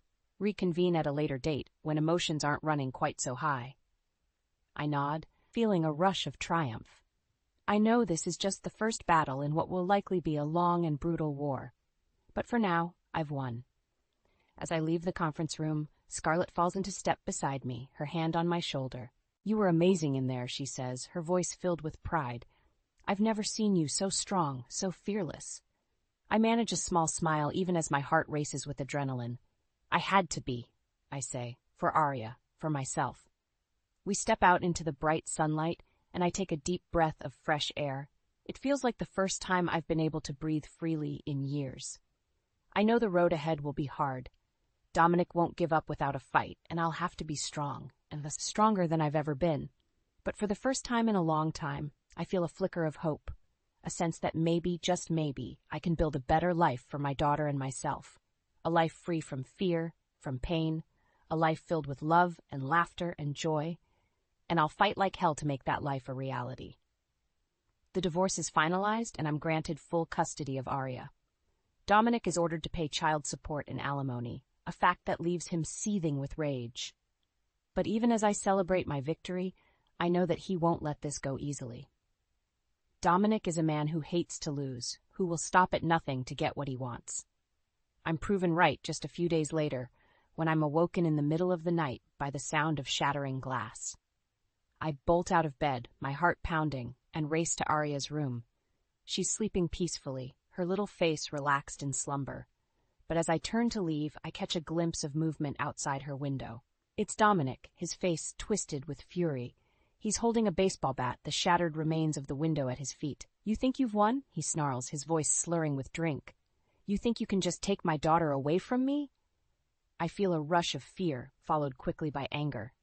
"Get out of here, Dominic," I say, my voice shaking. "You're violating the restraining order. I'll call the police." He laughs, a harsh, ugly sound. "Go ahead," he taunts. "Call them. By the time they get here, I'll be long gone, and you'll be left picking up the pieces, just like always." I take a step forward, my fists clenched at my sides. "I'm not afraid of you anymore, Dominic. I'm done letting you control me, letting you hurt me." His eyes narrow, and he takes a step closer, the bat raised threateningly. "You should be afraid," he growls. "I'll make your life a living hell, Evelyn. I'll take Arya away from you, one way or another." But even as he speaks, I feel a sense of calm washing over me. I've spent so long living in fear of this man, letting him dictate my every move, but not anymore. I reach into my pocket, my fingers closing around my phone. "I have proof, Dominic," I say, my voice steady. "Proof of your abuse, your cheating, your illegal business dealings. If you come near me or Arya again, I'll expose everything." For a moment, he looks stunned. Then his face contorts with rage, and he takes another step forward, the bat raised high. But before he can swing, the sound of sirens fills the air.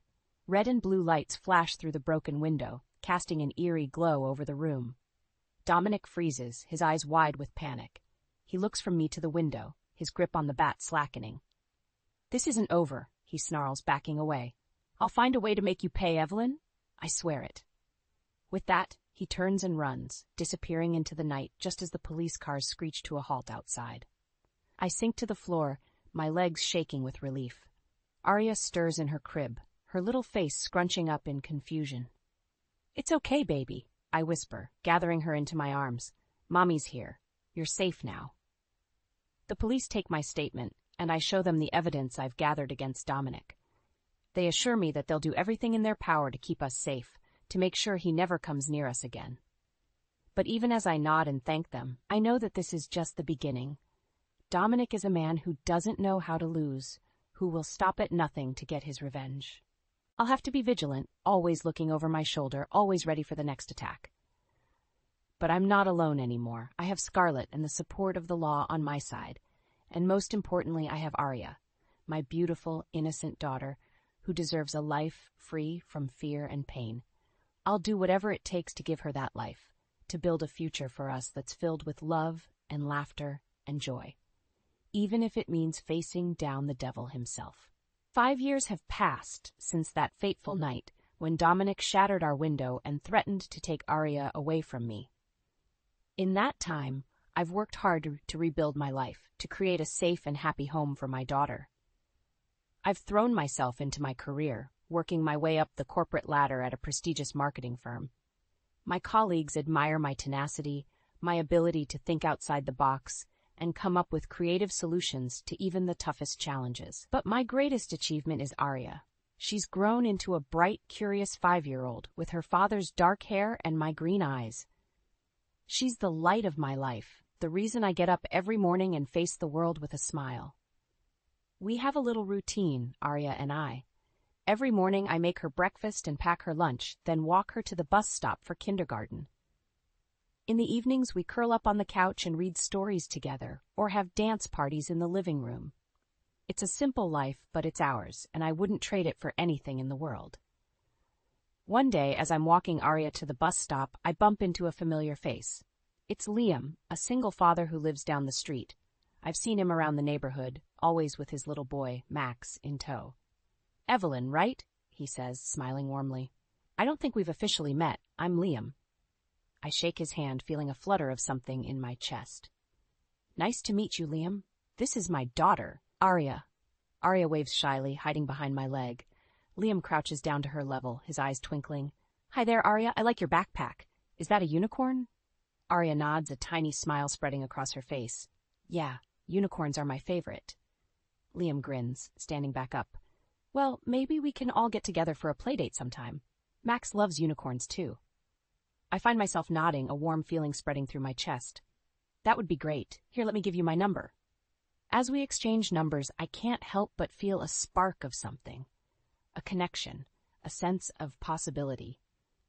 Over the next few weeks, Liam and I start spending more time together. We take the kids to the park, have picnics in the backyard. He's kind and funny and thoughtful, always ready with a joke or a helping hand. And he's an amazing father. I watch him with Max, the way he listens patiently to his son's endless chatter, the way he gets down on the floor to play with him.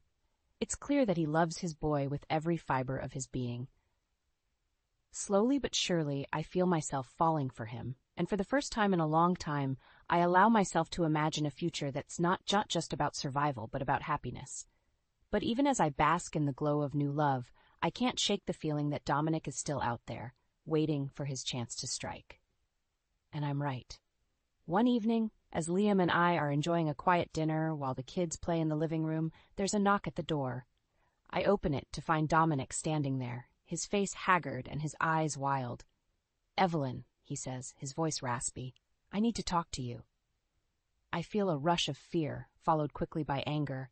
"What are you doing here, Dominic? You know you're not supposed to come near me or Arya." He holds up his hands, his expression pleading. I know, but I had to see you. I've lost everything, Evelyn, my job, my money, even Tessa left me. I have nothing left." For a moment, I feel a flicker of pity, but then I remember all the pain he's caused, all the fear and heartache. "I'm sorry, Dominic," I say, my voice firm, "but that's not my problem anymore. You made your choices, and now you have to live with the consequences." His face twists with rage, and he takes a step forward. "You did this to me, you bitch. You ruined my life." But before he can say another word, Liam is there, stepping between us. "I think you should leave," he says, his voice calm but firm, "before I call the police." Dominic looks from Liam to me, his expression a mix of anger and desperation, but finally he turns and walks away, his shoulders slumped in defeat. As I watch him go, I feel a sense of closure wash over me.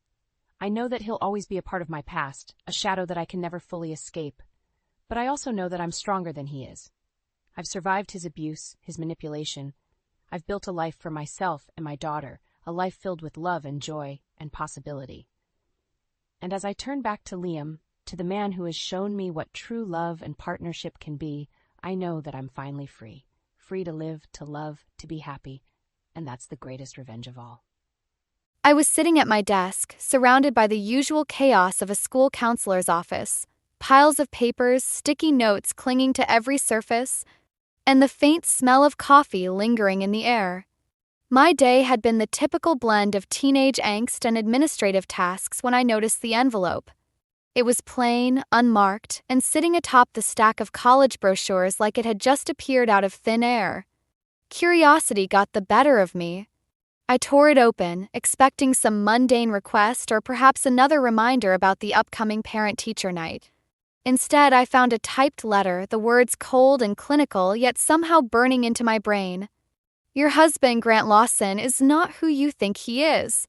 He's been unfaithful and involved in illegal activities at his restaurant. Be careful. I read it twice, 3 times, each word slicing deeper into the fabric of my reality. My name is Eliza, and at that moment I felt like I was standing on the edge of a cliff, the ground beneath me crumbling away. I shoved the letter into my bag, my hands trembling. The bell rang, signaling the end of the school day, and I mechanically went through the motions of seeing the last few students out. All the while, my mind was racing, trying to piece together the implications of what I had just read. Grant and I had been married for 8 years. He was charming, sure, with that easy smile and those ambitious plans for his restaurant. But lately, there had been late nights, vague explanations, and a growing distance between us that I had chalked up to the pressures of his business. Now I was questioning everything. The drive home was a blur. I parked in our driveway and just sat there, gripping the steering wheel like it was the only thing keeping me tethered to reality. The house was quiet, the kind of quiet that felt heavy, like it was waiting for something to happen. I finally got out of the car and walked inside, the letter still tucked away in my bag, a secret burning a hole through the fabric. I needed to talk to someone who could help me make sense of this mess. Ruby, my best friend, was the first person who came to mind. She had a knack for seeing through the bullshit and telling it like it was. I dialed her number, my heart pounding in my chest. Hey, Ruby. Can you come over? I need to talk. Sure thing, Eliza. What's up? You sound off. I'll tell you when you get here. Just please hurry. While I waited, I tried to distract myself by tidying up the living room, but every little thing seemed to remind me of Grant. The framed photo from our wedding, the souvenirs from our travels, even the stupid throw blanket he insisted we needed. It all felt like a lie now. Ruby arrived about 15 minutes later, her expression a mix of concern and curiosity. She took one look at me and knew something was seriously wrong. Okay, Spill. What's going on? I handed her the letter, watching her eyes scan the words. Her face shifted from confusion to anger, then to a kind of steely determination that I had always admired about her. Eliza, this is serious.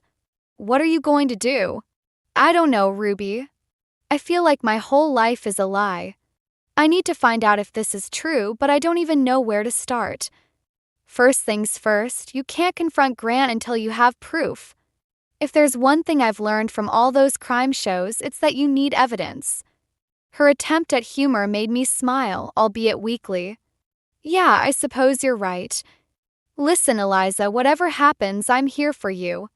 We'll figure this out together. Her words were a lifeline, a reminder that I wasn't alone in this. But as much as I appreciated her support, I knew that the path ahead was one I had to walk myself. I had to dig deeper, find the truth, and decide what to do with it. As Ruby left, my mind was already racing with possibilities. Who sent the letter? Why now?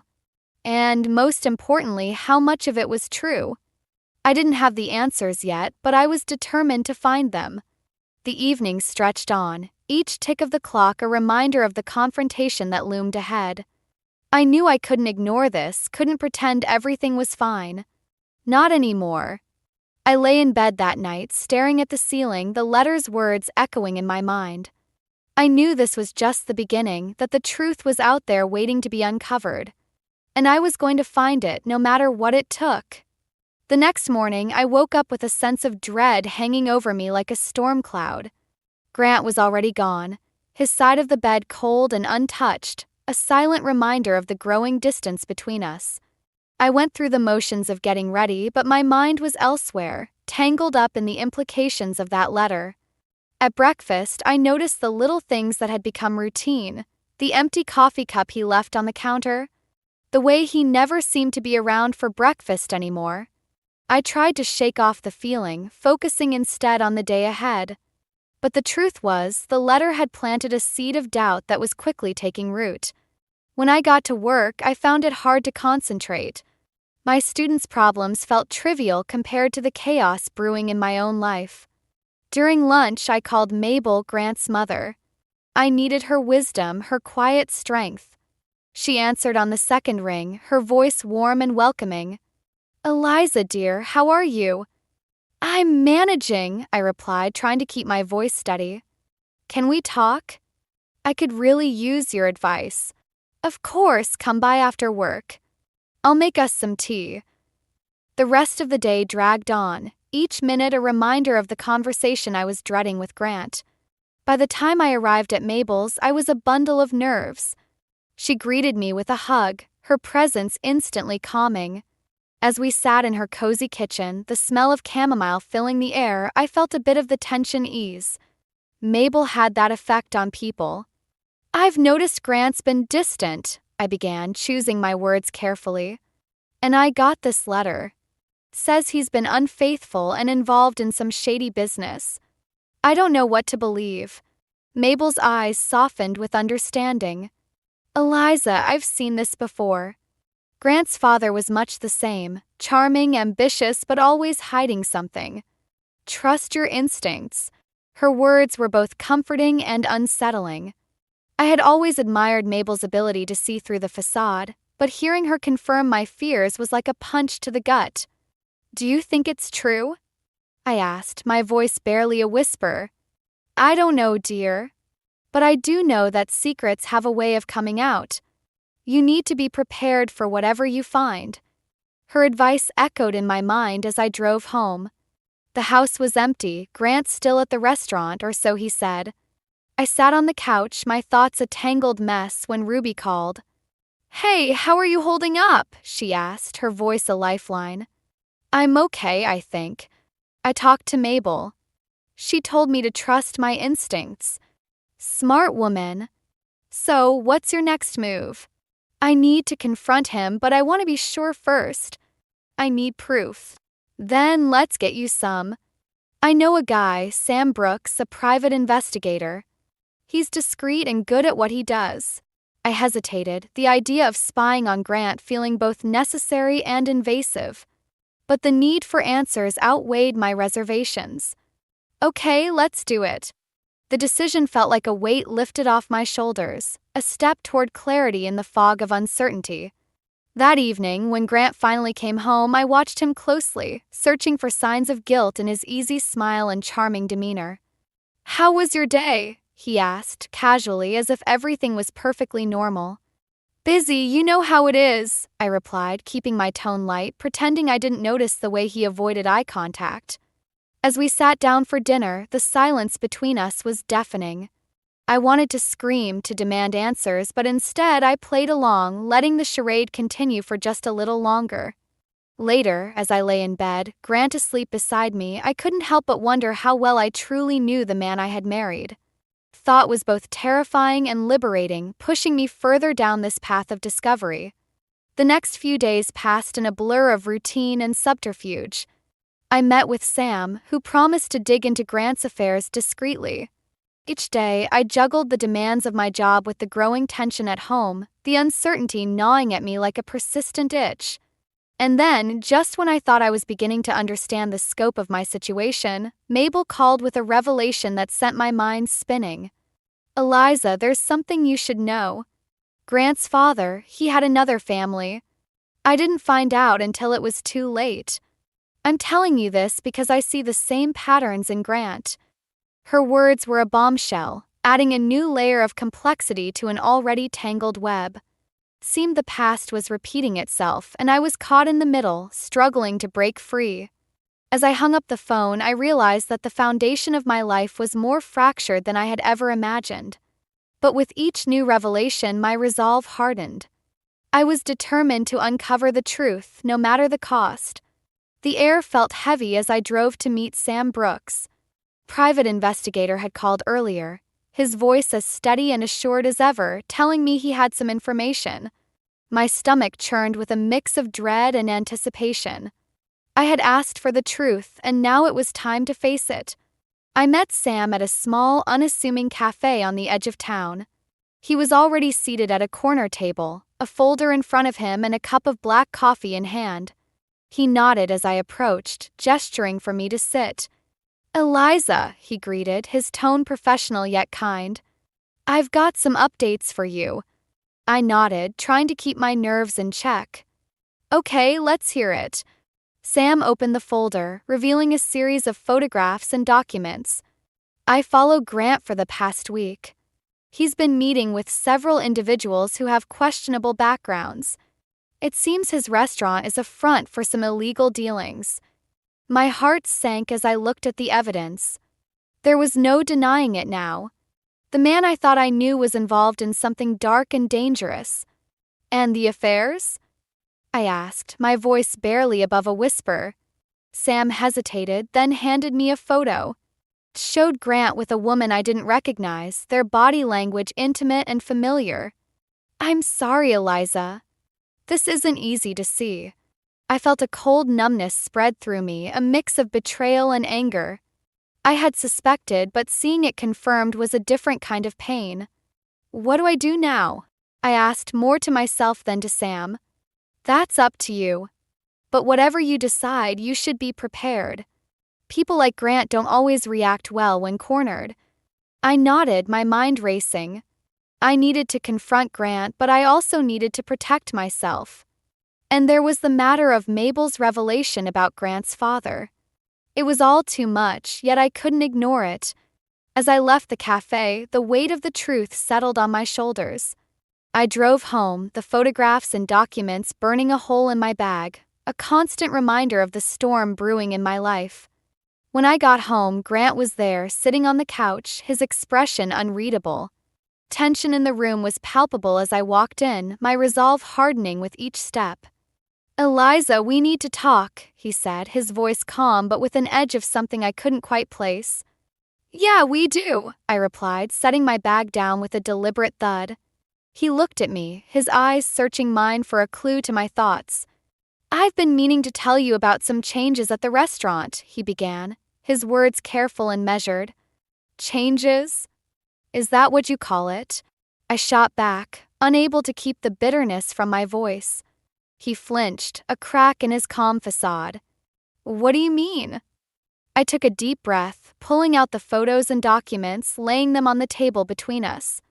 I know Grant. I know about the affairs, the illegal activities. Everything. His face paled, his eyes darting to the evidence, then back to me. Eliza, I can explain. Explain? You've been lying to me, to everyone. How can you possibly explain this? His charm faltered, replaced by a desperation I hadn't seen before. I was trying to fix things, to make something of myself. It just got out of hand. Out of hand, I repeated, incredulous. You've put us all at risk, Grant. This isn't just about you anymore. He stood, running a hand through his hair, his frustration evident. I didn't want to drag you into this. I thought I could handle it. Well, you were wrong, I said, my voice steady despite the turmoil inside me. And now we have to deal with the consequences. The room fell silent, the weight of our unspoken fears hanging between us. I felt a mix of anger and sadness, the betrayal cutting deeper than I had imagined. Suddenly, the doorbell rang, breaking the tension. I opened it to find Ruby standing there, her expression a mix of concern and determination. Hey, I thought you might need some backup, she said, stepping inside without waiting for an invitation. Her presence was a balm, a reminder that I wasn't alone in this fight. Grant looked between us, realizing that the facade he had carefully constructed was crumbling, and there was no going back. As the evening wore on, the reality of the situation settled in. I knew the path ahead was fraught with challenges, but I also knew I had the strength to face them. This was about more than just uncovering the truth. It was about reclaiming my life, my sense of justice. And as I stood there, surrounded by the remnants of my shattered reality, I felt a flicker of hope. This was just the beginning, and I was ready to see it through to the end. The days following my confrontation with Grant felt like I was living in a haze. Each morning, I woke up hoping it had all been a nightmare, only to find the evidence staring back at me from its hiding place in my closet. I could feel the weight of it pressing down on me, urging me to make a decision. One afternoon, as I sat in my office at the school, my phone buzzed with a message from Mabel. Can we talk? It's important, it read. Her words sent a jolt of anxiety through me. I quickly replied, arranging to meet her at her house after work. When I arrived, Mabel was waiting for me on the porch, her expression serious yet welcoming. She led me inside, and we settled into the living room, the familiar comfort of her home providing a small respite from the chaos of my thoughts. "Eliza, I've been thinking about everything," she began, her voice gentle yet firm. "There's something else I need to tell you." I braced myself, knowing that whatever she was about to reveal could change everything once again. "Grant's father wasn't just deceitful with his affairs," Mabel continued, her eyes filled with a mix of regret and resolve.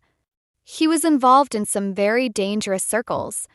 I didn't know until it was too late, and I fear Grant may have followed in his footsteps more closely than I realized." Her words hit me like a tidal wave, the implications crashing over me.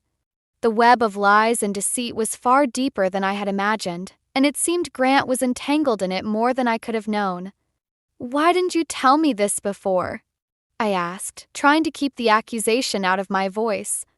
"I hoped it wasn't true," Mabel admitted, her eyes downcast. "But seeing how things have unfolded, I can't ignore it any longer. I'm telling you now because I don't want you to make the same mistakes I did." Her confession was both a warning and a plea, urging me to take action before it was too late. I nodded, my mind racing with the possibilities. I needed to protect myself and my future, but how could I do that when the ground beneath me kept shifting? As I left Mabel's house, my phone buzzed again, this time with a call from Ruby. "Hey, I've got something you need to see," she said, her voice tinged with urgency. "Meet me at the park." I agreed, curiosity and apprehension battling within me. When I arrived, Ruby was already there, pacing near the swings, her camera bag slung over her shoulder. "What's going on?" I asked, joining her. She handed me her camera, showing me a series of photos she had taken over the past few days. They showed Grant meeting with a group of men outside his restaurant, their expressions serious and their gestures animated. "I've been keeping an eye on him," Ruby explained, her voice low. "These guys aren't your typical business partners. Something's definitely up." I studied the photos, the pieces of the puzzle clicking into place. It was clear that whatever Grant was involved in, it was bigger than I had anticipated. "Thank you, Ruby," I said, feeling a surge of gratitude for her loyalty and determination. "I don't know what I'd do without you." "We're in this together, Eliza," she replied, her eyes fierce with determination. "Now, what's the plan?" Paused, considering my options. I needed to confront Grant again, but this time with a clearer understanding of the stakes. And I needed to make sure I was protected both physically and legally. As I sat in the park watching the children play, I felt a shift within me. This wasn't just about uncovering the truth anymore. It was about reclaiming my life and ensuring a safe future for myself and the child I might one day have. The thought brought a sense of clarity, a determination to see this through to the end. That evening, I returned home to find Grant waiting for me, his expression guarded. Tension between us crackled like static electricity, unspoken words hanging heavy in the air. "We need to talk," I said, my voice steady despite the turmoil inside me. "About what?" he replied, his tone defensive. "About the men you've been meeting," I said, watching his reaction closely. His eyes flickered with something I couldn't quite place, fear perhaps, or maybe realization that his secrets were unraveling. "Eliza, it's not what you think," he began, but I cut him off. "Then tell me what it is, Grant. Because from where I'm standing, it looks like you're in way over your head." He hesitated, the silence stretching between us before finally speaking. "I was trying to help the business, to make it successful. But things got complicated." "Complicated?" Echoed, incredulous. "Grant, you're putting us all at risk. This isn't just about you anymore." Power dynamics between us had shifted, and for the first time I saw a glimpse of vulnerability in his eyes. It was a small victory, but it fueled my resolve to keep pushing forward, to uncover the full extent of his deceit and protect the life I was fighting to reclaim. The days blurred together as I navigated the chaos Grant had brought into our lives. My mind was a whirlwind of plans and fears, each day a new test of my resolve. Mabel and I had begun documenting everything, a paper trail of deceit and betrayal that we hoped would protect us. But with each passing day, the stakes seemed to rise, the shadows of Grant's actions growing longer and more menacing. One evening, as I sat at the kitchen table, sorting through the documents Mabel and I had gathered, Grant walked in. His presence filled the room, an unspoken tension crackling between us. I could feel his gaze on me, the weight of his scrutiny heavy on my shoulders. "Eliza, we need to talk," he said, his voice a mix of frustration and something else, something darker. I looked up, meeting his eyes with a steady gaze. "About what, Grant? The lies or the danger you've put us in?" He flinched, a flicker of something like guilt crossing his features. "I'm trying to fix it, you know. I'm doing everything I can. Are you?" I challenged, standing up and facing him. "Because from where I'm sitting, it looks like you're digging us deeper." Grant's jaw tightened, a muscle ticking in his cheek. "You don't understand, Eliza. It's not that simple." "Then make me understand," I replied, my voice rising. "Because all I see are secrets and lies." The silence stretched between us, thick and suffocating. I could see the conflict in his eyes, the war between his ambition and the reality he had created. It was a moment of vulnerability, but it was fleeting, quickly replaced by the defensive mask he wore so well. "I'm handling it," he insisted, his tone firm, but I could hear the cracks forming beneath it. Before I could respond, the doorbell rang, slicing through the tension like a knife. I moved to answer it, finding Ruby on the other side, her expression urgent. "Eliza, we need to talk," she said, glancing past me to where Grant stood. "Now?" I nodded, stepping outside with her, the cool evening air a welcome relief from the suffocating tension inside. "What's going on?" I asked, my heart pounding. "I've been digging deeper," Ruby said, her voice low and serious. "And I found something big. Grant's business isn't just a front, it's tied to a network of money laundering. This is serious, Eliza." Her words hit me like a punch to the gut, the implications spinning through my mind. This was bigger than I had imagined, the danger more immediate and real. "What do I do?" I asked, my voice trembling slightly. "We need to act fast," Ruby replied, her determination unwavering. "You have to get out of there, Eliza." "It's not safe." I nodded, the decision crystallizing in my mind. I couldn't stay, not with the threat looming over us. But leaving meant accepting the end of everything I had built with Grant, the life we had shared unraveling like a frayed thread. As I re-entered the house, the gravity of the situation settled over me like a shroud. Grant was still in the kitchen, his back to me as he stared out the window.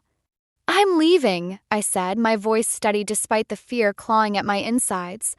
He turned, surprise and disbelief etched on his face. "What? You can't just—" "I can and I will," I interrupted, my resolve firm. "I have to protect myself, Grant. I have to protect our future." His expression shifted, a mix of anger and desperation. "Eliza, please. I can fix this." "No, you can't," I replied, my heart aching with the truth of it. "You've made your choices, and now I have to make mine." The silence that followed was heavy, the finality of my words hanging in the air. I turned away, moving to gather my things, each step a reminder of the life I was leaving behind. As I packed a bag, my mind raced with the possibilities, the uncertainty of the future looming large. But beneath the fear and doubt, there was a flicker of hope, a belief that I could rebuild, that I could find a way forward. With one last look at the home we had shared, I stepped out into the night, the path ahead uncertain but necessary. This was about more than revenge or justice. It was about reclaiming my life, my sense of self, and forging a new path in the face of betrayal. As I drove away, the weight of the past slowly lifted, replaced by a newfound determination. I didn't know what the future held, but I knew I had the strength to face it, to rise above the chaos and carve out a new beginning. I stood in the dimly lit hallway of Mabel's house, the weight of my decision pressing down on me. I had left Grant and everything that tied me to him, but the sense of relief I'd hoped for hadn't come. Instead, I felt adrift, the future an uncertain blur. Mabel sat across from me, her presence a comforting constant in the chaos. "You did the right thing, Eliza," she said softly, her voice a balm to my frayed nerves. "I know," I replied, trying to believe it, but doubt lingered like a shadow. "It's just, what now?" "We keep moving forward," Mabel said, her resolve unwavering. "We protect what's left and rebuild." Her words were reassuring, but the path ahead seemed impossibly daunting. As if sensing my hesitation, Mabel reached for my hand, her grip firm and grounding. Before I could respond, my phone buzzed with a message from Sam Brooks. "Need to see you. Urgent." The words sent a shiver of apprehension through me. I nodded to Mabel and left to meet him, my mind racing with possibilities. Sam was waiting at the cafe, his expression serious. "Eliza, I've uncovered more about Grant's dealings," he said without preamble. "It's worse than we thought. He's deeper into this network than anyone realized." The news hit me like a physical blow, the implications spiraling through my mind. "What does that mean?" I asked, my voice barely steady. "It means you're in more danger than we anticipated. These people don't take kindly to loose ends," Sam explained, his tone grave. I felt the room spin, the walls closing in.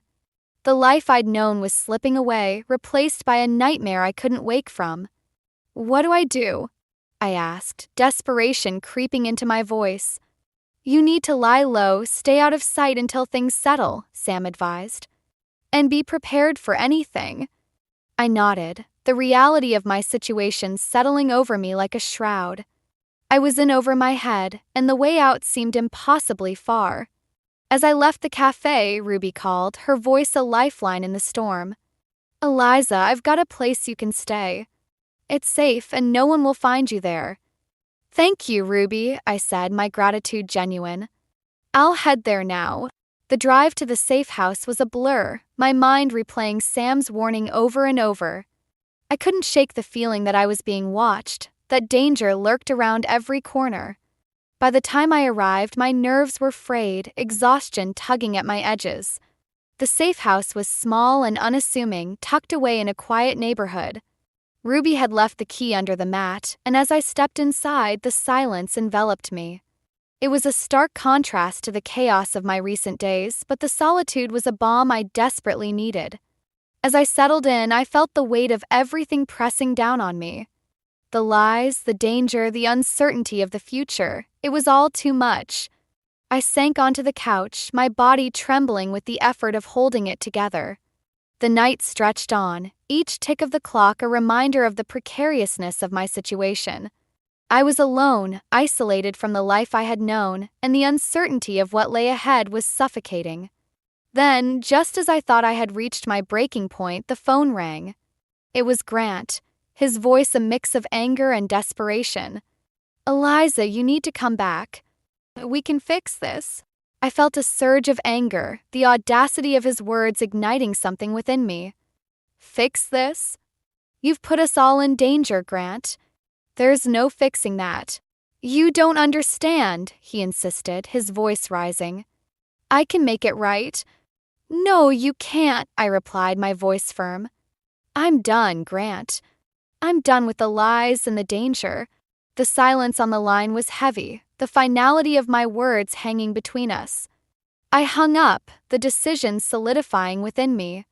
I couldn't go back, not now. But even as I resolved to move forward, a new fear took root.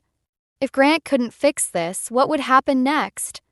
The uncertainty was a constant companion, whispering fears I couldn't ignore. As the night deepened, I felt the weight of my choices, the path ahead fraught with danger and doubt. But beneath it all, there was a flicker of hope, a belief that I could rise above the chaos, that I could reclaim my life. In the quiet of the safe house, I realized that this was my lowest point, but it was also a turning point. I could let the darkness consume me, or I could fight my way back into the light. And as I lay there, the decision was clear. I would fight. For myself, for my future, and for the life I was determined to rebuild. The safe house was quiet, the only sound the soft ticking of a clock echoing through the dimly lit rooms. I sat at the small kitchen table, the weight of the impending confrontation pressing down on me like a physical force. I knew it was time to face Grant one last time, to put an end to the tangled web of lies and deceit that had ensnared us both. The phone rang, its shrill tones slicing through the silence. I picked it up, my heart pounding in my chest. It was Grant, his voice taut with desperation. "Eliza, we need to talk. Face to face." "Why?" I asked, trying to keep my voice steady. "So you can spin more lies?" "No," he replied, a hint of vulnerability in his tone. "I need to explain. Meet me at the restaurant. Please." I hesitated, the thought of seeing him again filling me with a mix of dread and resolve. But I knew I had to do this, to confront him with everything I had learned. "Fine," I said, my voice firm. "But this is it, Grant. No more games." The drive to the restaurant was tense, my mind a whirlwind of possibilities. I parked a block away, the evening air cool against my skin as I approached the building. The restaurant loomed ahead, its lights casting long shadows on the sidewalk. Inside, the place was empty, the chairs stacked on tables, the air thick with the smell of cleaning products. Grant stood near the bar, his posture tense, eyes shadowed with something I couldn't quite read. "Eliza," he said, his voice a mix of relief and apprehension. "Thank you for coming." "Get to the point, Grant," I replied, crossing my arms to keep from trembling. "I'm tired of your half-truths." He nodded, a flicker of something like regret crossing his features. "I messed up, Eliza. I got in over my head. But it was never supposed to be like this." "Like what?" I challenged, stepping closer. "A front for illegal activities?" "A lie. I thought I could control it," he admitted, his voice cracking. "I wanted to give us everything, but I lost sight of what mattered." His words hung in the air, a confession that was both too late and too little. I felt a surge of anger, the betrayal cutting deeper than I'd expected. "And the affairs?"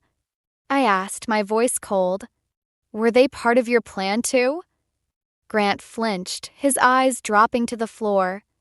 "I was stupid. I thought I needed more, but it was never real." I shook my head, disbelief mingling with frustration. "You risked everything for nothing, Grant. You put us all in danger." "I know," he said, his voice barely above a whisper. "But I can fix it. I just need time." "Time?" echoed, incredulous. "You've had time and look where we are." The silence stretched between us, the weight of our choices a chasm neither of us could cross. I could see the desperation in his eyes, the fear of losing everything he'd built, but it was too late for that now. As I turned to leave, something caught my eye, a folder on the bar, its contents spilling out. I picked it up, flipping through the pages, my heart sinking as I realized what it was. Evidence, meticulously documented, of Grant's dealings and the network he was entangled in. "What is this?" I demanded, holding up the folder. "It's everything," Grant replied, his voice resigned. "I was going to turn it over to make things right." I studied him, searching for the truth in his eyes. For the first time, I saw the man he used to be, the one I had fallen in love with, buried beneath layers of ambition and insecurity. "Why now?" I asked, my voice softer, the anger giving way to a weary sadness. "Because I'm tired, Eliza," he said, his shoulders slumping. "Tired of running, of hiding. I want to end this." His confession was unexpected, a twist I hadn't anticipated. I felt a flicker of hope, tempered by the reality of our situation. "Then do it," I said, handing him the folder. "Turn it over and maybe we can find a way out of this mess." Grant nodded, taking the folder with a determined expression. "I will. I promise." As I left the restaurant, the weight of the confrontation lifted slightly, replaced by a cautious optimism. The resolution wasn't perfect, but it was a start, a step towards reclaiming the life we had lost. The themes of justice and redemption had brought us to this point, and as I walked into the night, I realized that the path ahead was still uncertain. But it was one I was ready to face. Confrontation had tested us both, but it had also offered a chance for healing, a chance to rebuild from the ashes of our mistakes. The morning sun filtered through the curtains of Mabel's living room, casting soft patterns across the floor. I sat with her, a cup of tea warming my hands, the air between us filled with a quiet sense of relief. It had been a few weeks since the confrontation with Grant, and though the path ahead was still uncertain, there was a newfound peace in knowing the worst was behind us. Mabel looked at me, her eyes filled with a mix of pride and understanding. "You've come a long way, Eliza," she said softly, her words carrying the weight of our shared journey. "I couldn't have done it without you," I replied, meaning every word. Her support had been a lifeline, guiding me through the storm. We sat in comfortable silence, the bond between us stronger than ever. It was a testament to the resilience of the human spirit, the ability to find strength in the face of adversity. As I sipped my tea, my thoughts drifted to Grant. He had turned over the evidence, and the authorities were now untangling the web he had woven. It was a step towards redemption, a chance for him to make amends, even if it meant facing the consequences of his actions. A knock at the door broke the quiet, and Ruby entered, her presence a burst of energy and warmth. "I brought something for you," she said, handing me a small, wrapped package. I opened it to find a photo album, the pages filled with memories of happier times. It was a reminder of the life I had built, the moments of joy and love that were still worth cherishing. "Thank you, Ruby," I said, touched by her gesture. "This means a lot." "We've been through a lot, but I know you'll come out stronger," she replied, her confidence in me unwavering. As the day unfolded, I felt a sense of closure settling over me. The journey had been tumultuous, but it had also been transformative. I had faced my fears, confronted the truth, and emerged with a clearer sense of who I was and what I wanted. Later, as the afternoon sun dipped below the horizon, I found myself alone in the garden, the cool breeze a gentle reminder of the world's beauty. I placed a hand on my stomach, feeling a flutter of movement, a reminder of the life growing within me. In that moment, I realized that this was the beginning of a new chapter. The themes of justice and protection had guided me through the darkness, and now they would light the way forward. I was no longer defined by the chaos of the past, but by the hope of the future. As I stood there, a lingering question tugged at the edges of my mind. Would Grant truly change? Could he find redemption in the choices he had made? It was a question that would remain unanswered, a reminder that life's complexities often defy simple resolutions. But I knew that whatever happened, I had the strength to face it. I had learned to trust myself, to find courage in vulnerability, and to embrace the unknown with open arms. The journey had tested me in ways I never expected, but it had also revealed a resilience I hadn't known I possessed. And as I looked out at the world, I felt a deep sense of peace, a certainty that I was exactly where I needed to be. With a final glance at the setting sun, I turned and walked back inside, ready to embrace whatever came next. Past was behind me, and the future was a canvas waiting to be painted with the colors of hope and possibility.